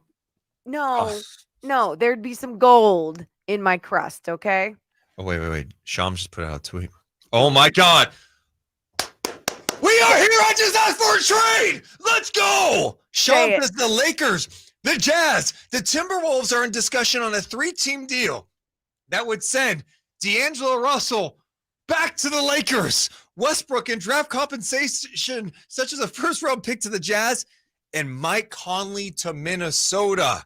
This is according to Shams and Tony Jones from The Athletic. So let me calmly talk about this for a second. Yeah. Let's try to break this whole thing down.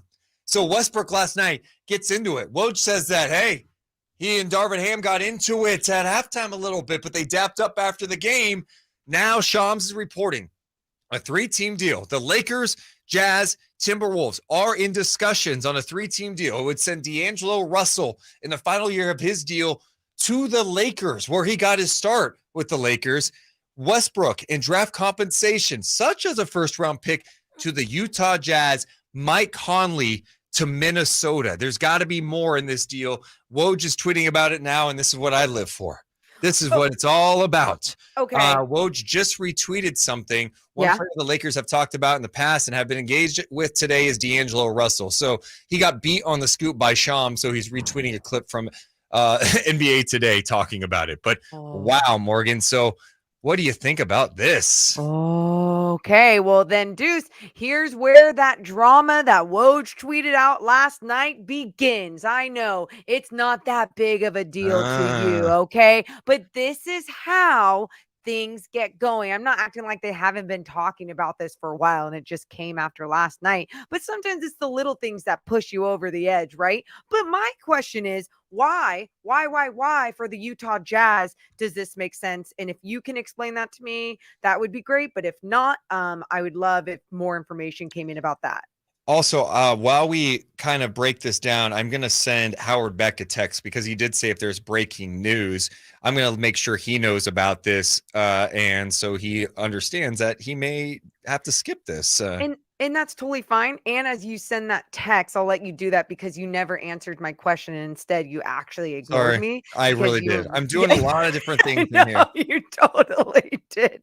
Text your text, do your thing. I'm going to keep looking on Twitter as we're live. Sorry. What was your question? Oh, well, thanks, Deuce. It's so great to know that I have a partner Shut here up. on this show. I was asking you, why does this make sense for the Utah Jazz if you know that answer? And if you don't know that answer, For me, it's simple with Utah. They are in a different position. If they're getting a pick, and if that is a Lakers pick, maybe a future Lakers pick, that's all they're thinking about at this point. And I'm guessing Danny Ainge in acquiring Westbrook, if this deal ends up going through a 3-team deal with the Jazz, the Lakers, and Minnesota, couple of ways to look at this.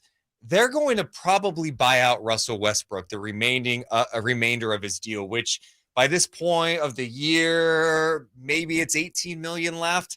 They may just go, hey, let's buy you out, let you become a free agent. That's what I think. And I think that in turn, they get a first-round pick. Also, you have to think about where they are, right? Danny Ainge is thinking long-term. They've been a great story in the West. They've been better than a lot of people think. But right now, they are in clear, let's just get picks. Let's cash out.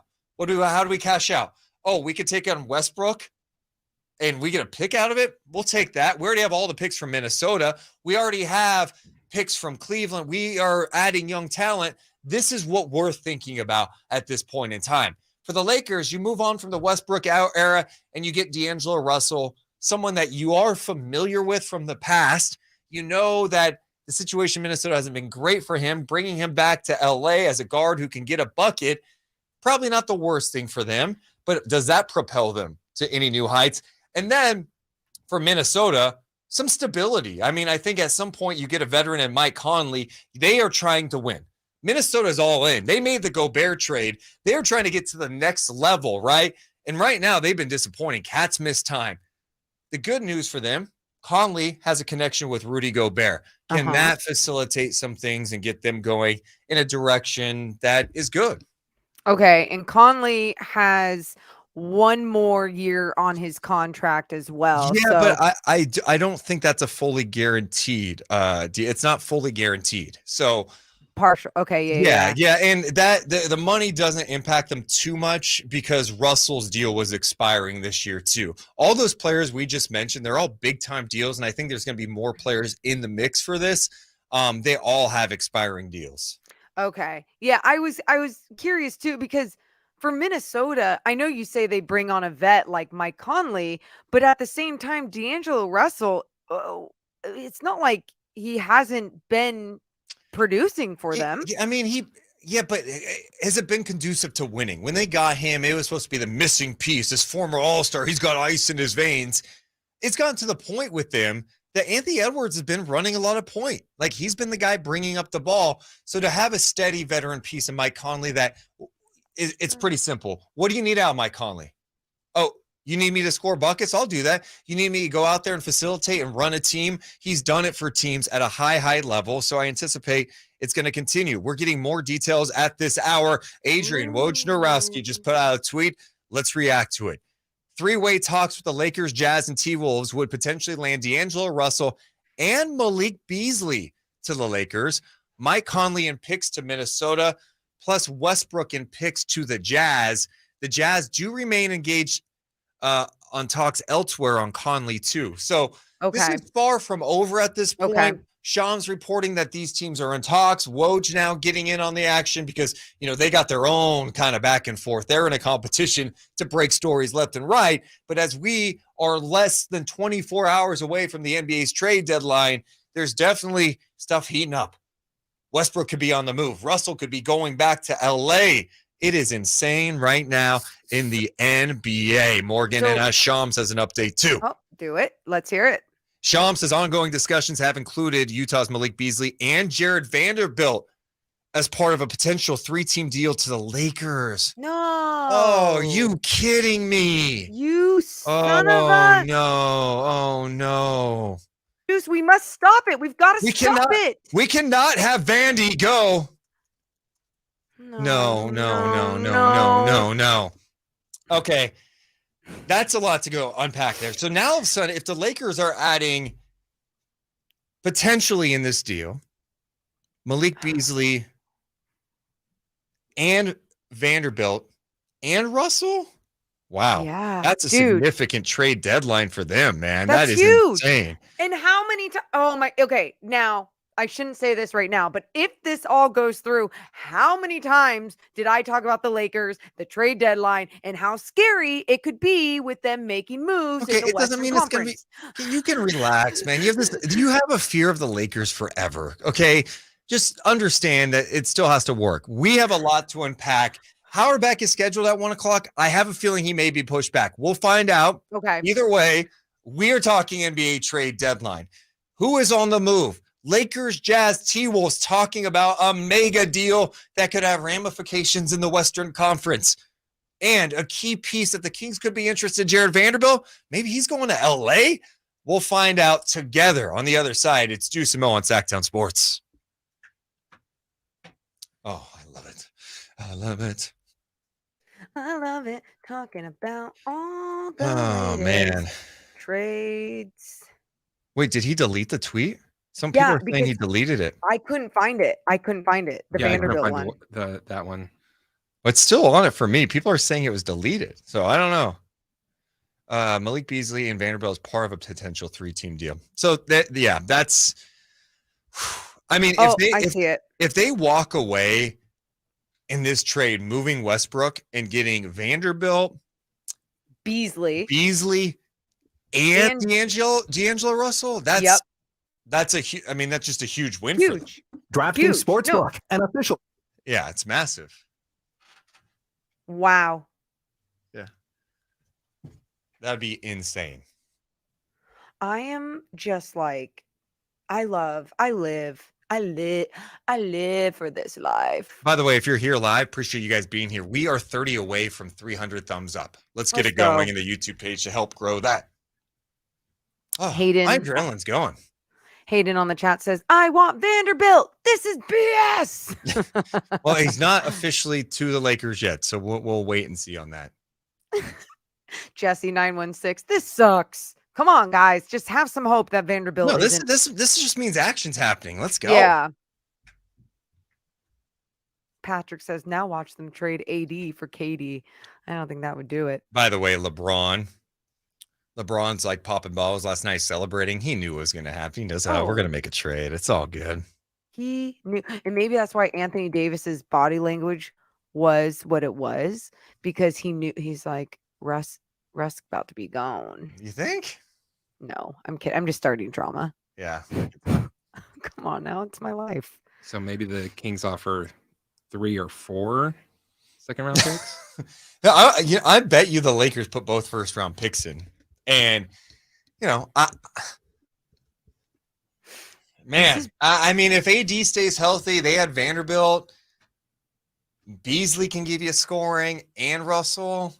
I don't know. I don't go championship, but I definitely go, okay, they're back to being a playoff threat, legit playoff threat. Yeah. You think about D'Angelo Russell and when he came from Golden State, and just like his value being back to being very high, being around better players. Not to say he didn't have that in Minnesota. It just seems like it's been weird in Minnesota.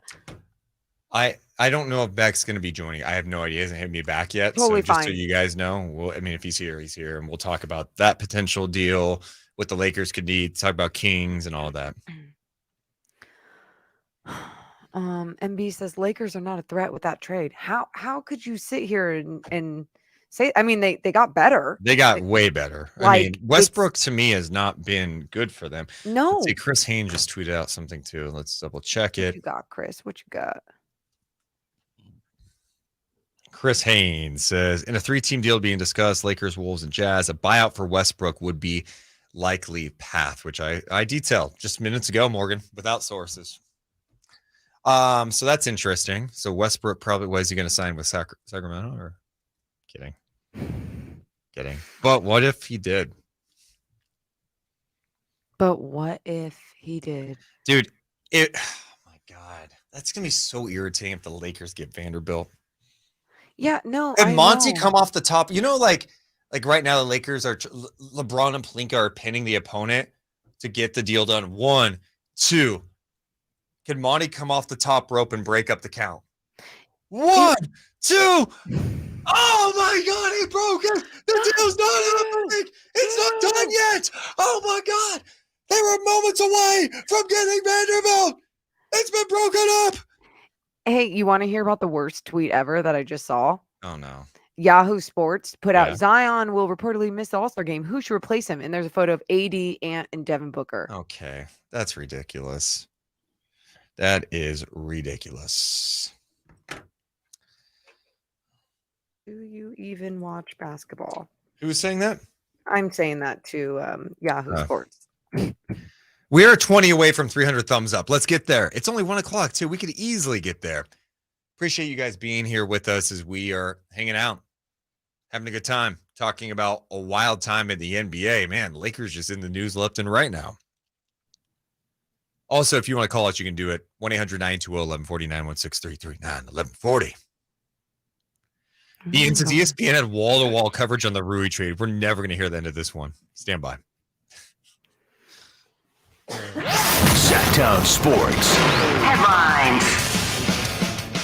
I'm Christopher Ladd with your Sactown Sports headlines. There's a new NBA all-time scorer, and his name is LeBron James. LeBron passed Kareem Abdul-Jabbar last night when he scored 38 points in the Lakers' 133-130 loss to the Oklahoma City Thunder. As of right now, LeBron leads everybody. His all-time points record right now is 38,390. Andrew Lopez is reporting that the New Orleans Pelicans forward Zion Williamson will miss the next 3 games and will not play in the All-Star game. Sacramento Kings face the Houston Rockets tonight.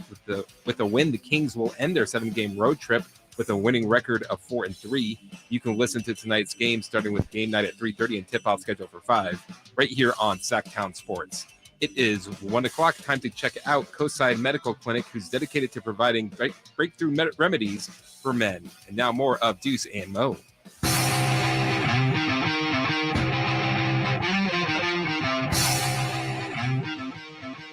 Oh, wow.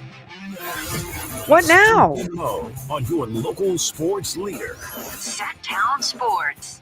Just have a lot to unpack, and I'm stunned because we just got some breaking news in the NBA about a trade that could be happening. Still ways to go, nothing official, but the Jazz, the Lakers And the T-Wolves talking about a 3-team deal. There's parts galore. We don't even know the final details. Woj and Shams going back and forth talking about, all right, this player could go here. Could see Westbrook going to Utah, maybe get bought out. Minnesota could be landing Mike Conley. The Lakers could be getting reunited with D'Angelo Russell, could be adding Malik Beasley and Jared Vanderbilt.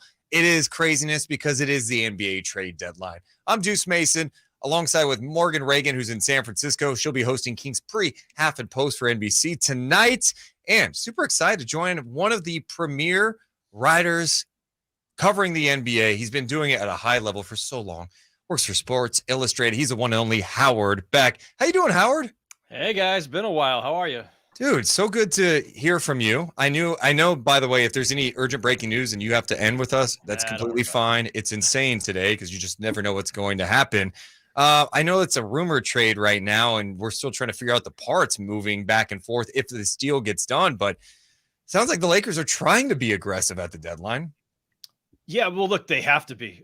I mean, what a strange scene last night to, on the one hand, have this incredible celebration, very well-earned celebration of LeBron James and this hallowed record that he just took, and then to lose to the Oklahoma City Thunder, a team that is in year 2, 3, whatever of this rebuild, and is not expected to even be a playoff team. And here the Lakers are still just struggling to beat the teams they're supposed to beat at home and on a special night. And don't think that doesn't put at least a slight damper on LeBron's, on his night, not on the achievement itself, but probably a little harder to enjoy once the high wears off. And Westbrook, by all accounts recently has not exactly been the most engaged or, happy camper. So he knew that he was going to be in whatever deal, if there was one, for Kyrie Irving. He knows that he's involved in whatever deal the Lakers can make, period, because he's got the biggest movable expiring contract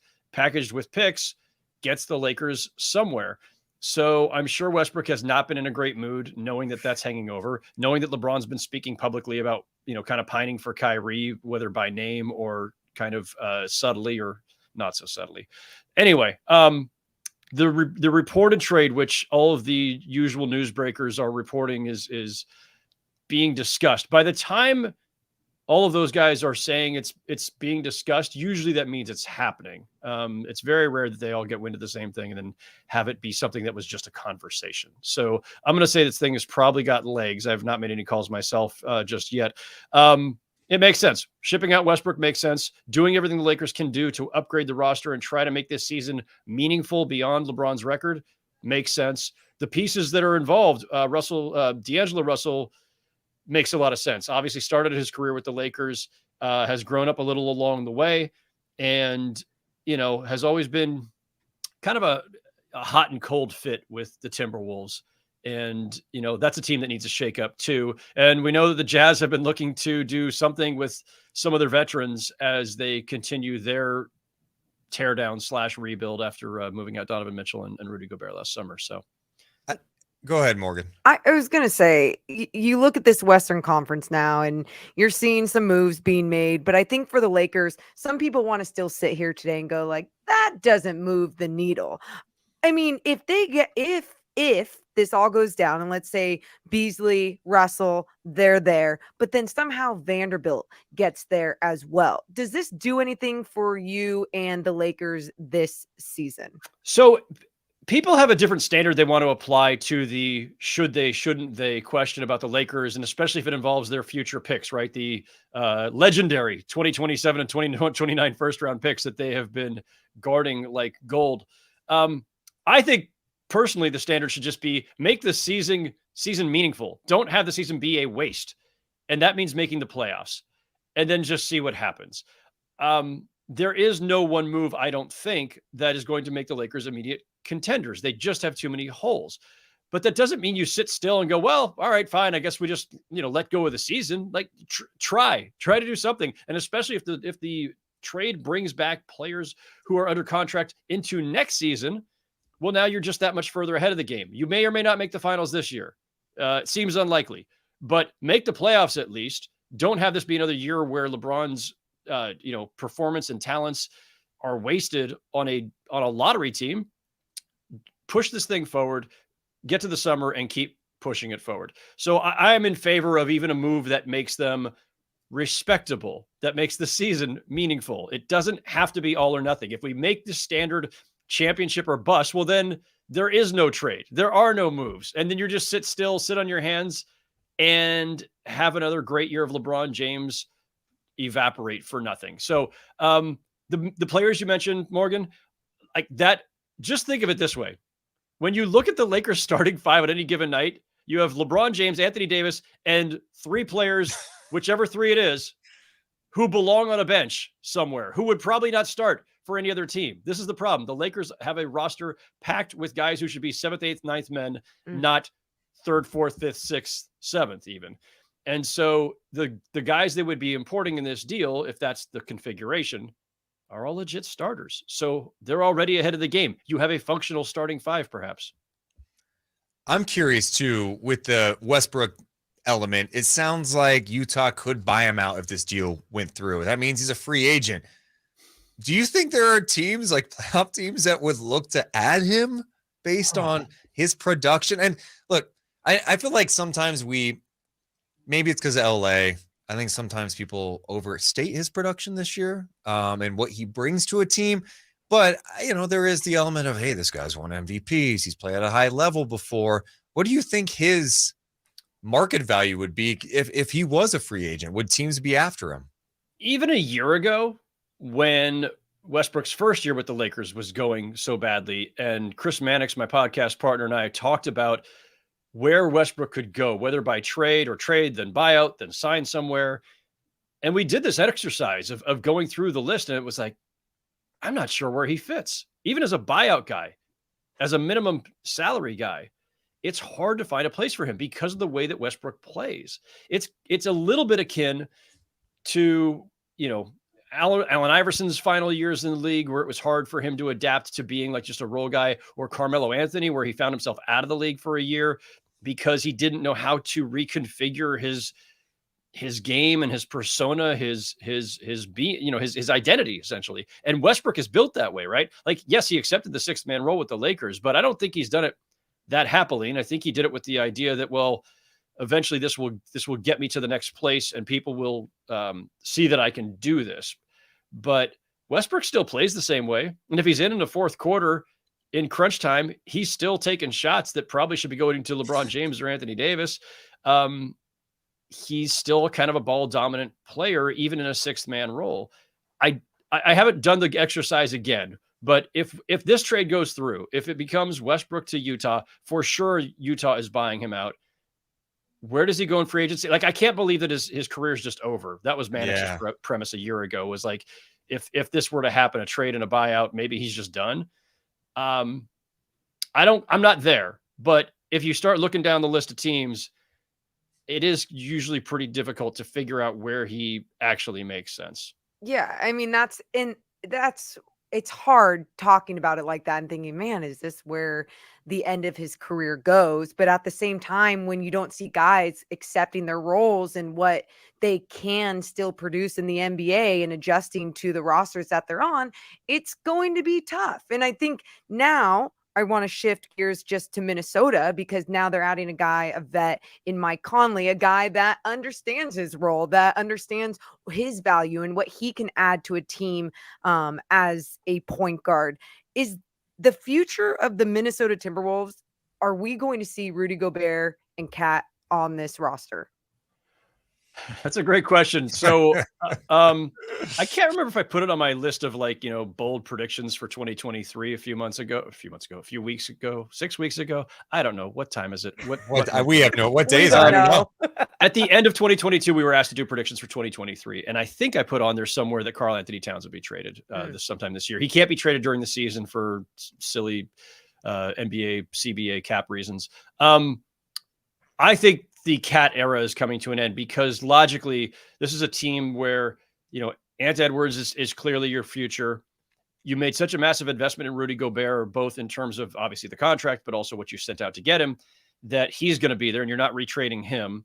So what is the only two guys who you can now move to try to really shake this up after an underwhelming season are D'Angelo Russell, who apparently could be out the door within hours.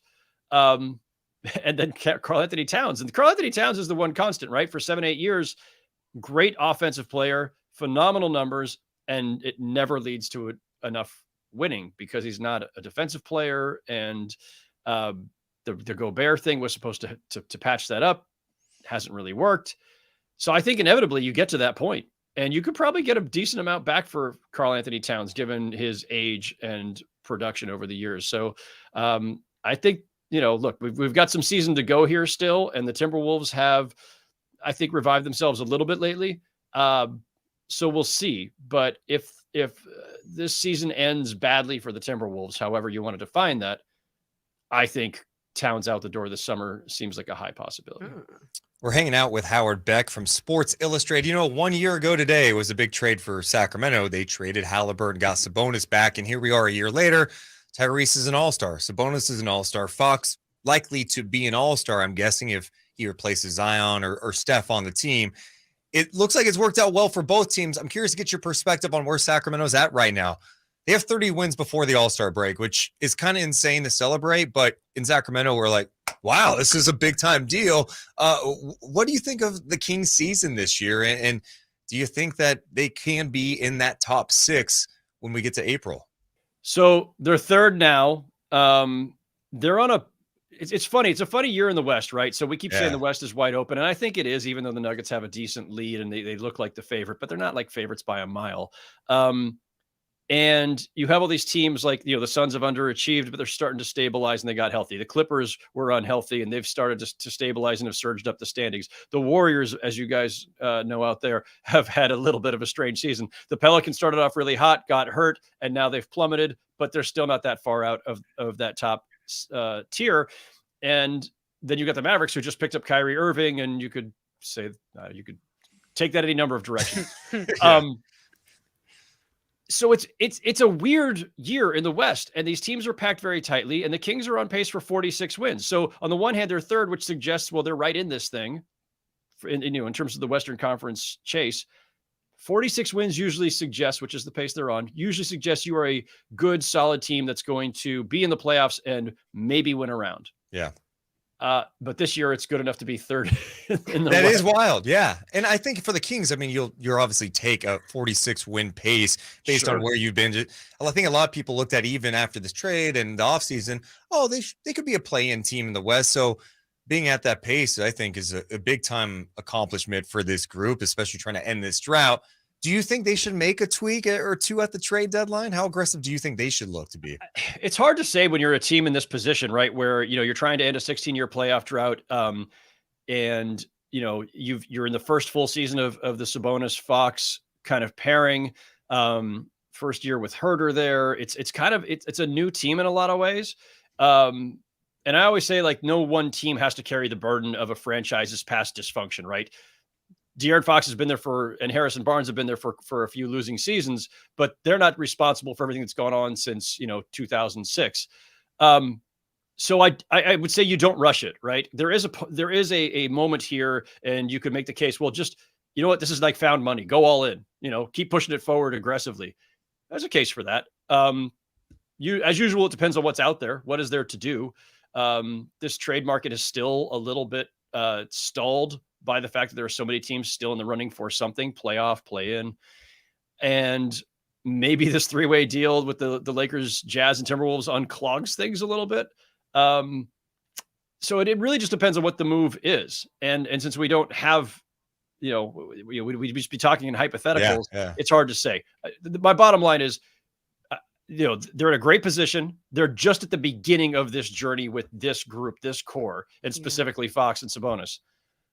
I think there's a good case to make to just kind of let it run its course. Although if you see, as usual, if you see a room for an upgrade, especially like a defensive big to put next to Sabonis, maybe you do that. But it's a tough thing, right? The Pacers got as far as they could with a defensive big and Miles Turner, who could also stretch the floor, and Sabonis.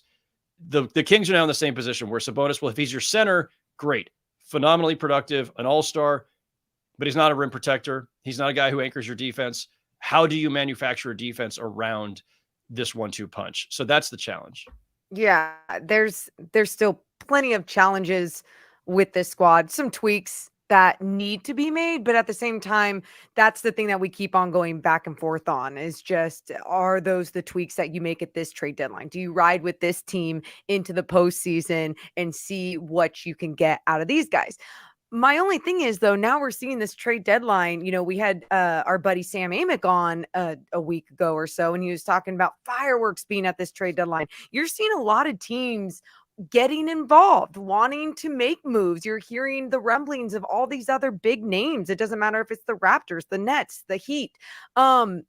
Speaking of the Nets, you don't think there's going to be a KD move by this trade deadline, right? Famous last words here, but I would be shocked. Okay. Yes. Okay. I would be shocked. Look, one, he had to know this was coming, both from the Nets side of it and from Kyrie's side of it, because he and Kyrie are friends and they came to Brooklyn together. I'm sure there's some part of him that's very disappointed. You know, this was a partnership that they wanted. And when he was healthy this season, they were playing really well. On the other hand, when Kevin Durant made his own trade demand last summer, literally came the day after Kyrie opted in, coincidence or not, when Kevin Durant was,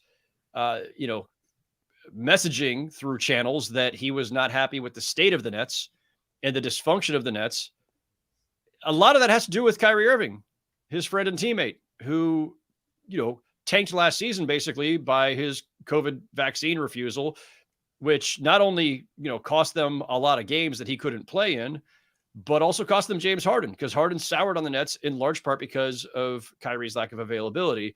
So that pushed them to then flip Harden for Ben Simmons, who of course never played last season and is now a shell of himself this season.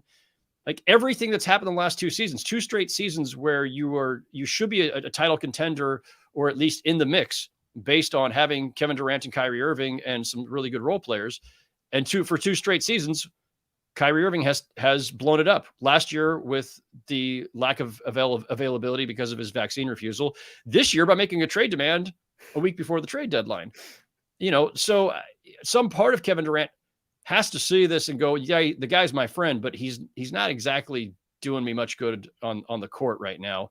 And they made a good deal. Dorian Finney-Smith's a great defender. Everybody loves the guy. Mavericks loved him.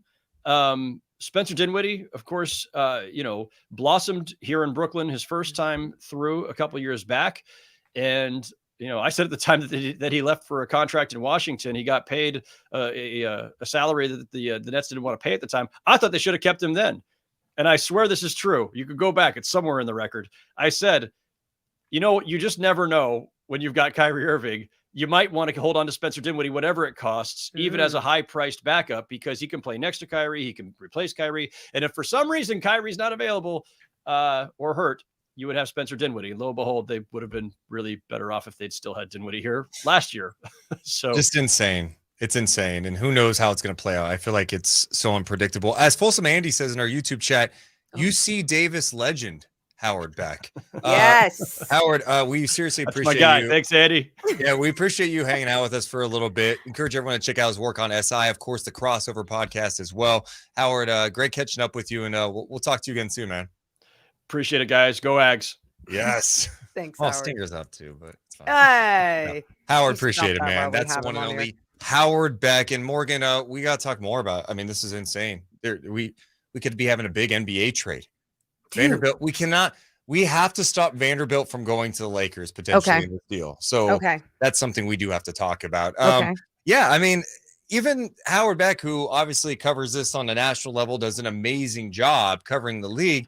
He's even like, I don't think a Kevin Durant trade will happen, but like, who knows, right? Yeah. No, and that's what he was basically saying right there. He's like, oh, famous last words, because look how quickly everything went down with Kyrie. Different situation, right? Like Kyrie has this reputation. This has been going on, but I say different situation. And at the same time, look what was going on in the offseason with KD requesting for a trade. So they obviously found out ways to make things better, but then you had everything kind of unravel here right before the trade deadline. Who the hell knows what's going to happen? As far as the big 3-team deal that's being talked about right now, it's involving the Utah Jazz, the Minnesota Timberwolves, and the LA Lakers. Crazy. It sounds like in the deal that is being talked about, Woj and Shams are putting this out there. Westbrook would be heading to the Utah Jazz, probably with the pick. He would be bought out, become a free agent. Who would be into him? I don't know. Maybe the Kings come calling. They could have an open roster spot, more. Don't shoot the messenger here. I'm just saying. Also, you have to consider the other pieces involved. It sounds like the Lakers could potentially be landing D'Angelo Russell, Malik Beasley, and Vanderbilt, with Mike Conley reuniting with Rudy Gobert in Minnesota. So, my goodness, this is just getting started. I mean, the trade deadline's tomorrow. Who knows what else could come up? This is pretty wild. And it's wild when you do look at everything that's going down with those 3 teams being in the Western Conference, right? I'm not acting like, oh yeah, we're going to see these teams elevate to a new level. But when you do see these pieces for the Los Angeles Lakers, it's just, you don't want any trouble. You don't want any trouble in the Western Conference. The Lakers get better in this deal. And absolutely. You don't want teams in the West who are behind you getting better. Like that's my point. You don't want that. And then I think it does make Minnesota better. I do. Yeah. I think getting Conley helps him. And Utah, it could take them out of this race now, right? If they keep stripping it down. Maybe they move Conley in this deal. Who knows about Clarkson, Vanderbilt, what other moves? They're clearly going to take a step back, especially losing firepower with firepower with Beasley, and then Vanderbilt's impact defensively too. So they'll fall back, but if the Lakers are going to be a threat now, and then Minnesota gets a little better because they have a veteran presence, could be interesting. We got a lot more to get to on the show. We are live until 2 p.m., always live on youtube.com/Sactown Sports 1140. It's Deuce and Mo on Sactown Sports. I will be right back. You take care of the YouTube chat. Can you somehow, Morgan, get them to 350 thumbs up? Let's see if you can execute that. I have to tinkle. Looking out on the tinkle time. Get it, girl. I used to have to pee. Because you make me pee. Sing it. Because you make me pee. Oh, yeah. Because you make me pee like a natural. Hey, Deuce. Hi, Deuce. That might be my favorite part of that. Hi, Deuce. He's back. I love it. Everyone knows what Tinkle Time is. We're going to get Tinkle Time sponsored. We'll let our sales team know at Sactown Sports that it happens every break. I mean, you might as well put a sponsor on it. Tinkle Maybe Time. we don't even have to talk to sales. Hey, Bonnie Plumbing, are you listening? Maybe sponsor Tinkle Time. Oh, them, or I mean, what's a good diaper brand, right? Well, I guess, do parents listen to the show? Are there parents out there that still put diapers on their kids? I don't know. I'm not into the kid thing. I don't know how that works. Oh, that's so funny. Ian, great name. Let's see. Tony says, I'm not going to be able to get that tune out of my head for a while. Sing about it. Sing about it. Pampers. Yeah, I guess Pampers is a brand, huh? We need Tinkle Time merch, says Ian. Not a bad idea. Okay, timeout. You guys, I would love to keep talking about diapers and peeing, the kid thing. But let's go back to Twitter right now. It was so funny. I tweeted at Yahoo Sports because they had that tweet about Zion Williamson will reportedly miss the All-Star game. Who should replace him? I put, do you even watch basketball? They tweeted me back, and they had like a tweet from February 5th saying, who should replace Steph Curry? And I said, no. And thank you. I still said, delete your other tweet then. I have questions for you, Morgan, on the, we can do it now too. First of all, Chris sent us a tweet from Jake Fisher from Bleacher Report, who says Boston is exploring the combined outgoing value of Gallinari's deal and Peyton Pritchard as the Celtics search for center reinforcements. 2 names of big men that match that outgoing salary: Jakob Poeltl and Mo Bamba. What? They're really obsessed with getting another center. Like Robert Williams, I know he's been banged up. Horford. I mean, so they want Pirtle? Okay. I mean, who wouldn't want Pirtle? But I mean, I don't know. So then I guess they Peyton don't Pritchard. trust the health. I guess you just don't trust the health of those guys. Yeah, and with Peyton Pritchard, I mean, I don't know. I feel like he has a lot of value with his. He's fine.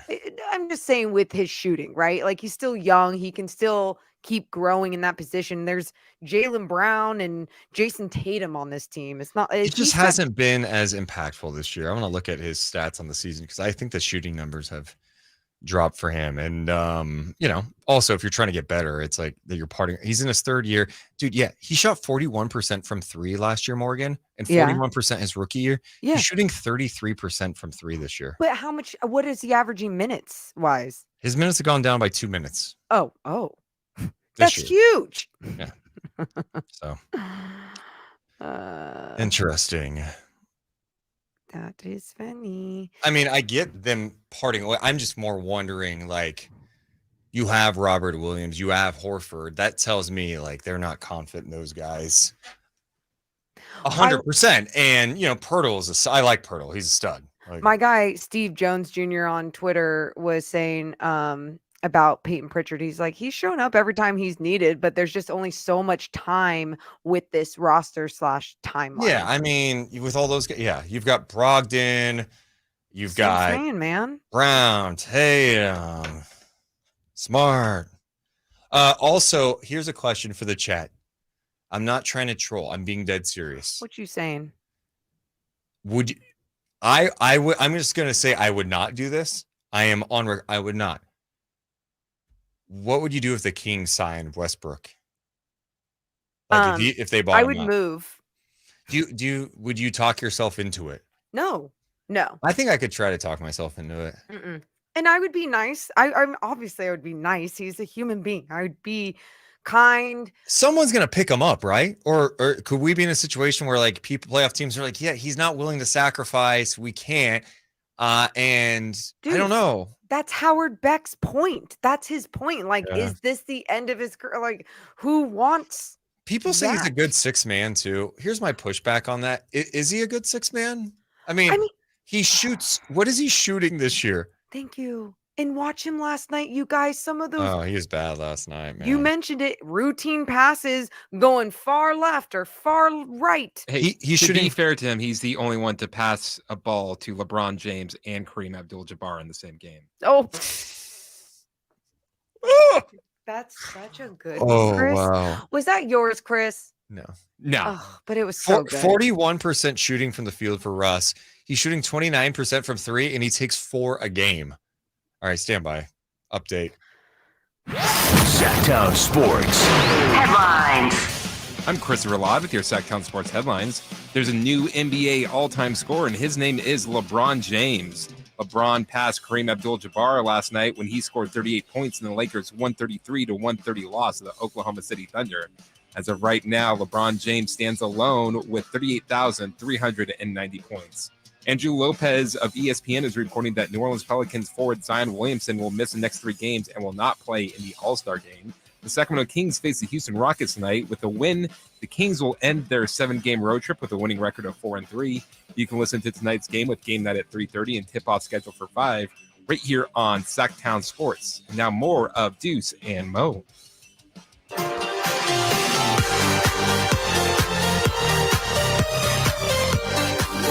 It's Deuce and Mo. Deuce and Mo. Sactown Sports.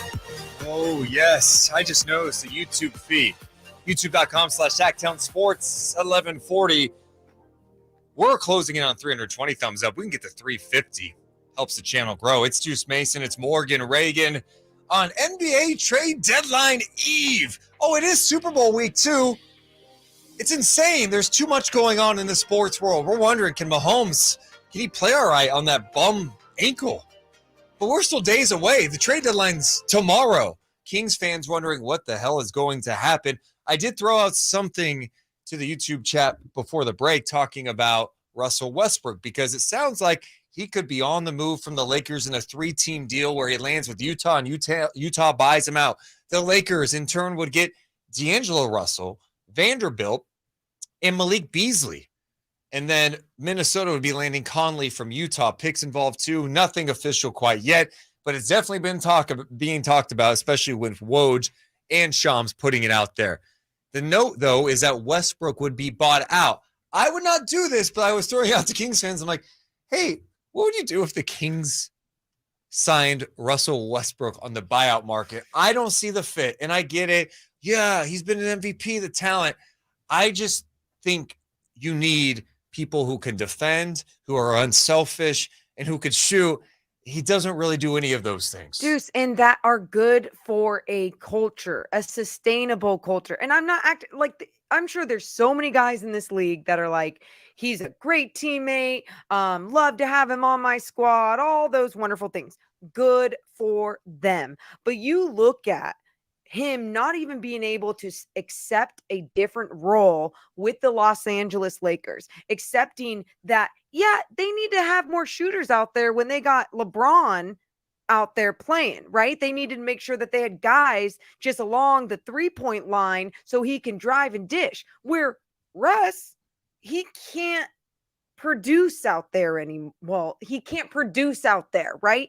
And on top of that, he's not precise anymore. Even when it comes to his passing, he's not consistent. Last night, you would see times when he's just like dribbling the hell out of the ball, making a move, and then nothing comes from it. And then there's other times he's making a sweet pass, and it's an easy 2 for the Lakers. And that's the thing. I do think he's an NBA player. To me, there's not a question about him being an NBA player, his talent level. Right. Even watching him last night, if you watch that game, I know it's so easy to clown on Westbrook and the passes he had. He had a couple bad ones last night for sure. I think he had 6 turnovers last night. But he had a couple where he was getting inside the paint and dishing. I mean, he had some beautiful passes. He had one, just a laser inside for a score. His passing is there. I do think this Lakers run, he's gotten so much blame for where they are. As if it was his fault that they traded for, every loss is on him. He definitely has shortcomings. I think the biggest thing is his decision-making. If Westbrook could buy in and just be like, hey, I'm going to go in there, I'm going to get the paint touches, I'm going to try to attack, I'm going to set up my teammates, you can live with some of the other stuff. He's not going to be a perfect player, but unfortunately, there have been too many times you're watching him during a game, and maybe it's the Lakers environment where he's taking bad shots. When you're a 29% three-point shooter, you do not take 4 threes a game. You don't, because you hurt your team and you're letting the other team off the hook.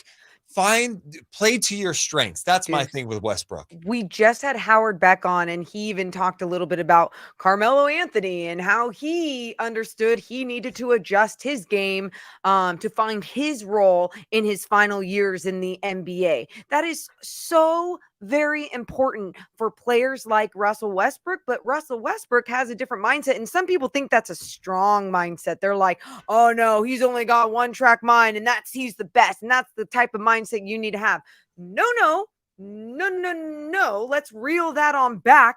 In fact, it's better to grow and evolve as a person by changing, altering your mindset. It's hard to do. It's easier said than done, I think, especially when you've won MVPs in this league. But that's what real mental strength is when you're capable of altering that mindset. And he's not going to do that in the last few years of his career. I just would not. That would not be the move I would be looking at. We'll find out if the Kings make anything. Kessler Edwards, who they traded for yesterday, has joined the team in Houston.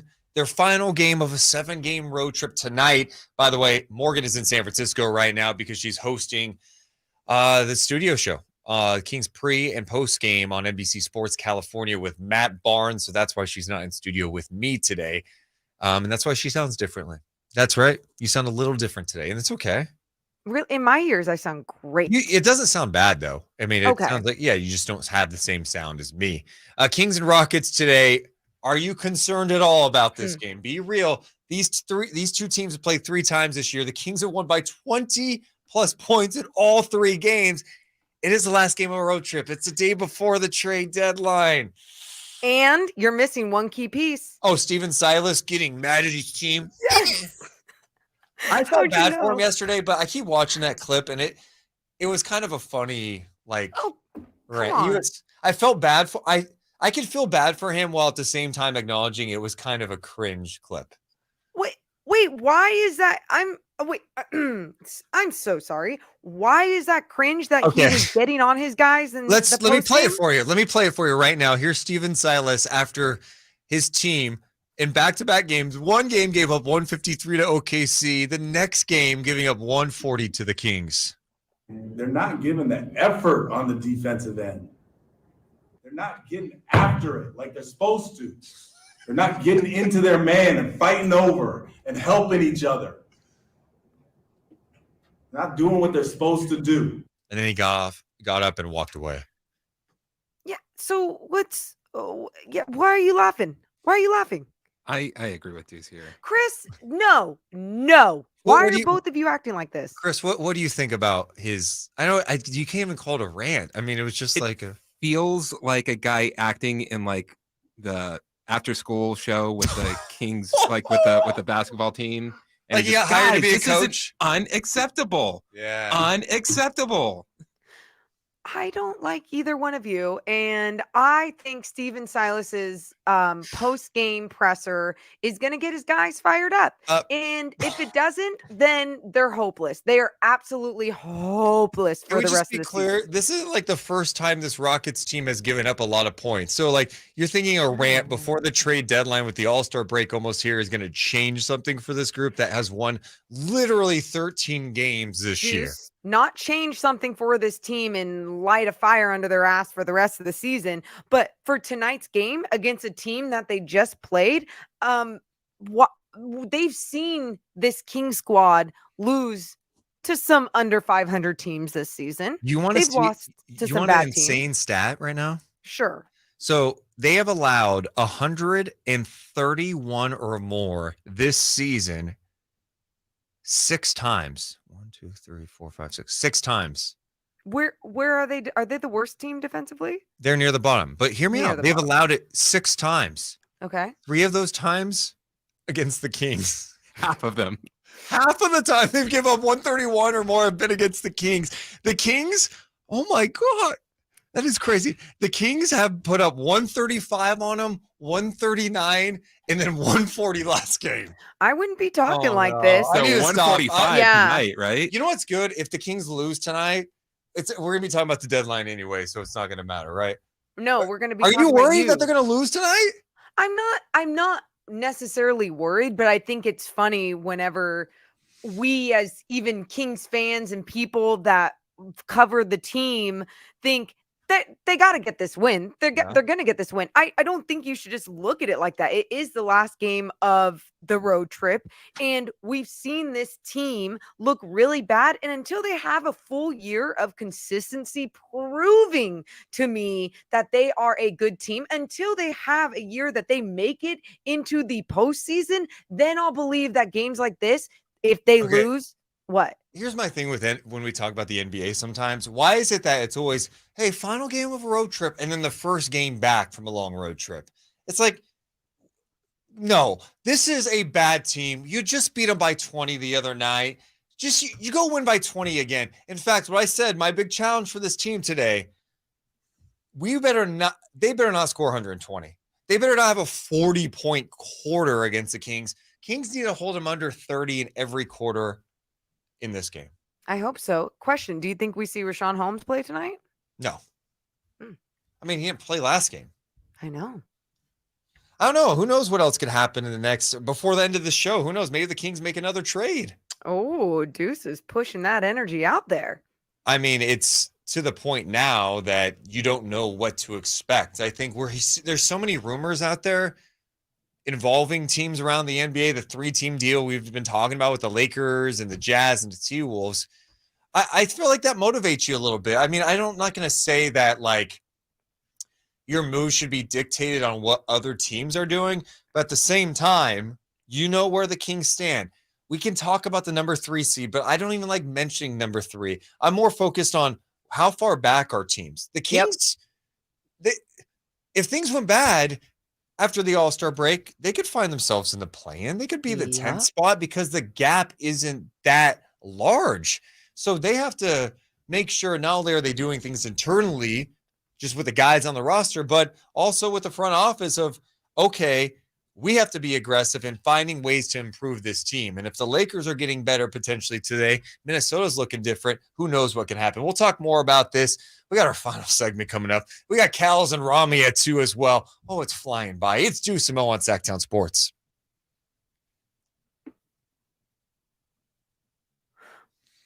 Oh, can we? We're what? 23 away?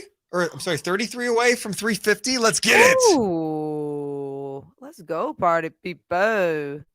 Oh, 1 sec. Hold on 1 sec. I got it. Yeah, where do you? We're trying to figure out where to put Rami. Oh, what's up, Rami? Oh, Chris, I'm gonna get in trouble. I am not. I have been so bad with this. Juice, why don't you make your shot a wider shot so it's you and Rami? I don't know how. Oh. Hey, Chris, are you gonna make a wider shot so you can fit both of us? That's what Morgan suggests. Kings will win big tonight, split the Dallas game, and lose to Phoenix. So you're jumping ahead. What's up, man? Oh, I like that, Chris. The three box. Yeah. Oh, you're doing a 3-boxer. Okay. It's a 3 box. Morgan is in San Francisco. She's Hi, Rami. Okay. He can't hear you yet, Morgan. You can relax, okay? I just really wanted to She's say really hi. excited. Hi, Rami. Hi, Rami. Is that what I sound like? Is that what I sound like? Hey, Chris, we might just skip closing time too with everything going on. I love the trade deadline. That just means I'm a NBA homer. Yeah, dude. The trade deadline. It's an NBA homer. I was like, you're not a Kings homer. So- Yeah, definitely an NBA homer. There is a 3-team trade that Shams and Woj are talking about right now. Between Minnesota, the Lakers, and the Jazz, where D'Angelo Russell, Jared Vanderbilt, and Malik Beasley would be going to the Lakers. Westbrook would go to Utah, bought out, and then Minnesota would get Mike Conley. There's picks and potentially other stuff going on, but that's the latest rumor. It is. You can't keep up with my just throwing random names at you. Now I know how Morgan feels when I just randomly go, "Oh, this guy's going here and he's expiring deal." Blah blah blah.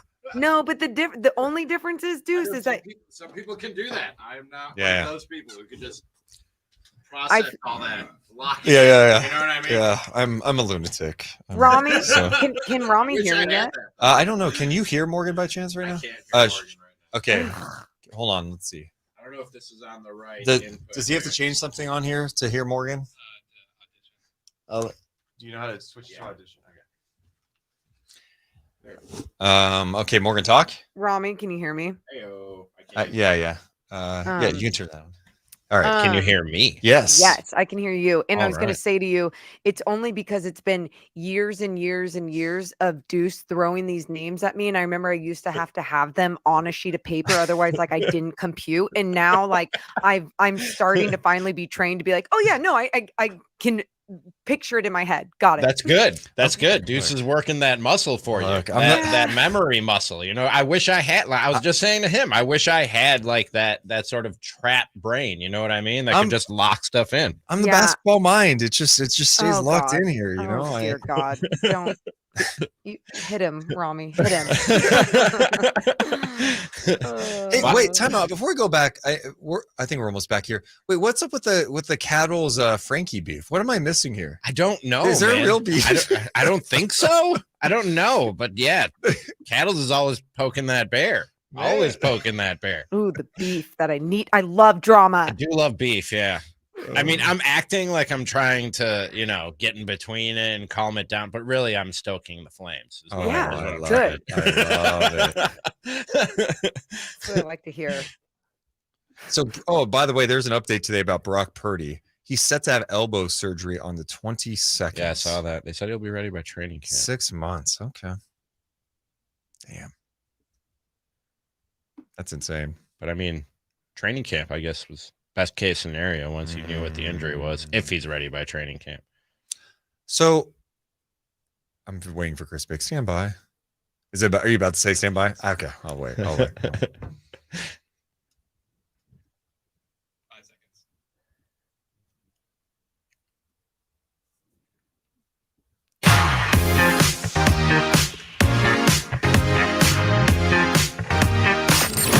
live and local. It's Deuce and Mo. Watch the show now on youtube.com/Sactown Sports 1140 or listen for free on the Sactown Sports app. You can go on Sactown Sports app later today, also on the YouTube page, and check out Howard Beck, who joined us on the Folsom Lake Honda hotline. Folsom Lake Honda, your one-stop Honda shop. It's Deuce Mason, Morgan Ray. What's your name? Reagan? Reagan. Thank you.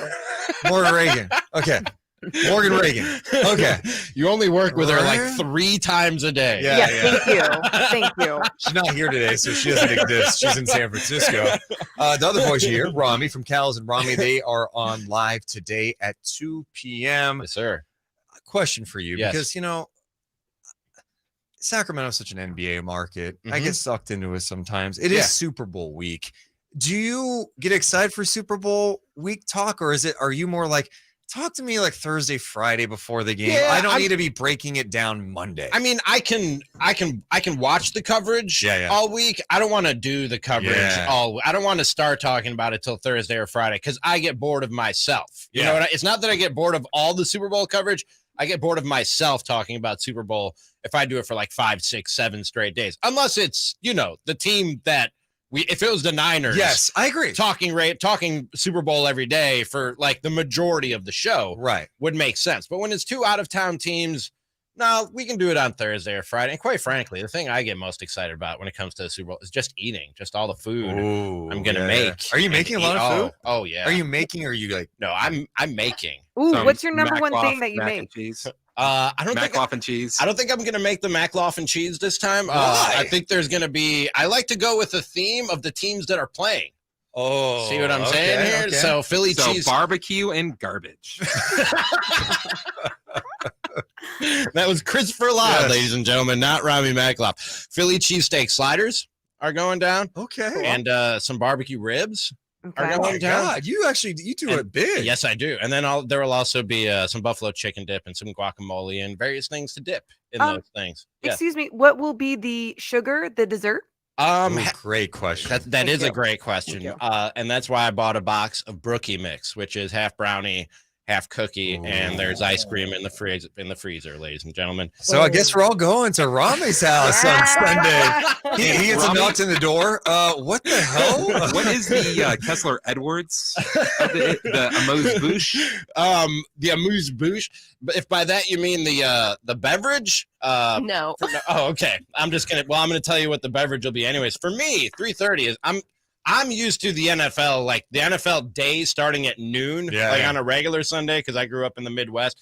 So these early kickoffs are weird for me. And a 3:30 kickoff for the Super Bowl is super weird for me. So we're going to have a good daytime drink, Bloody Marys. There will be Bloody Marys being served as the game is kicking off at 3:30. Well, actually pregame. We'll pregame with some Bloody Marys. You honestly, Morgan, doesn't he sound like he's having the best party ever? I was going to say, wait, we did all hear him invite the entire station, correct? Who would you not want at the party? Great question. From the staff? Yeah. Who would I not? No, Frankie or Cattles? Frankie or Cattles? Actually, the bigger you question. had to have both there. If you had to, would you invite the new boss, or would you I don't really know him? No, if I was inviting people, which I'm not. If I was inviting, he winked at me because I'm going.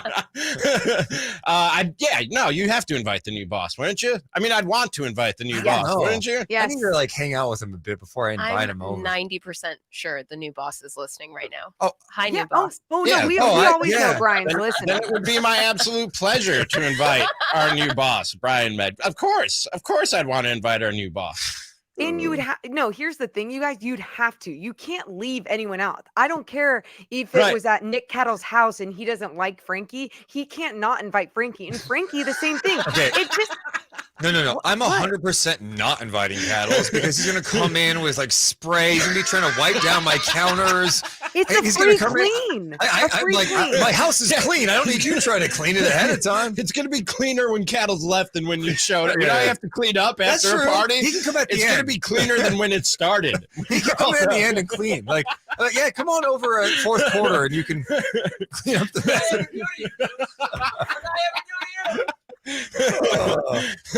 Kings and Rockets tonight.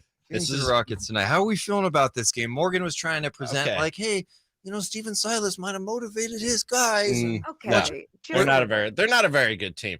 And don't take this too literally when I say what I'm about to say. Oh, I can't wait. It's kind of a must win.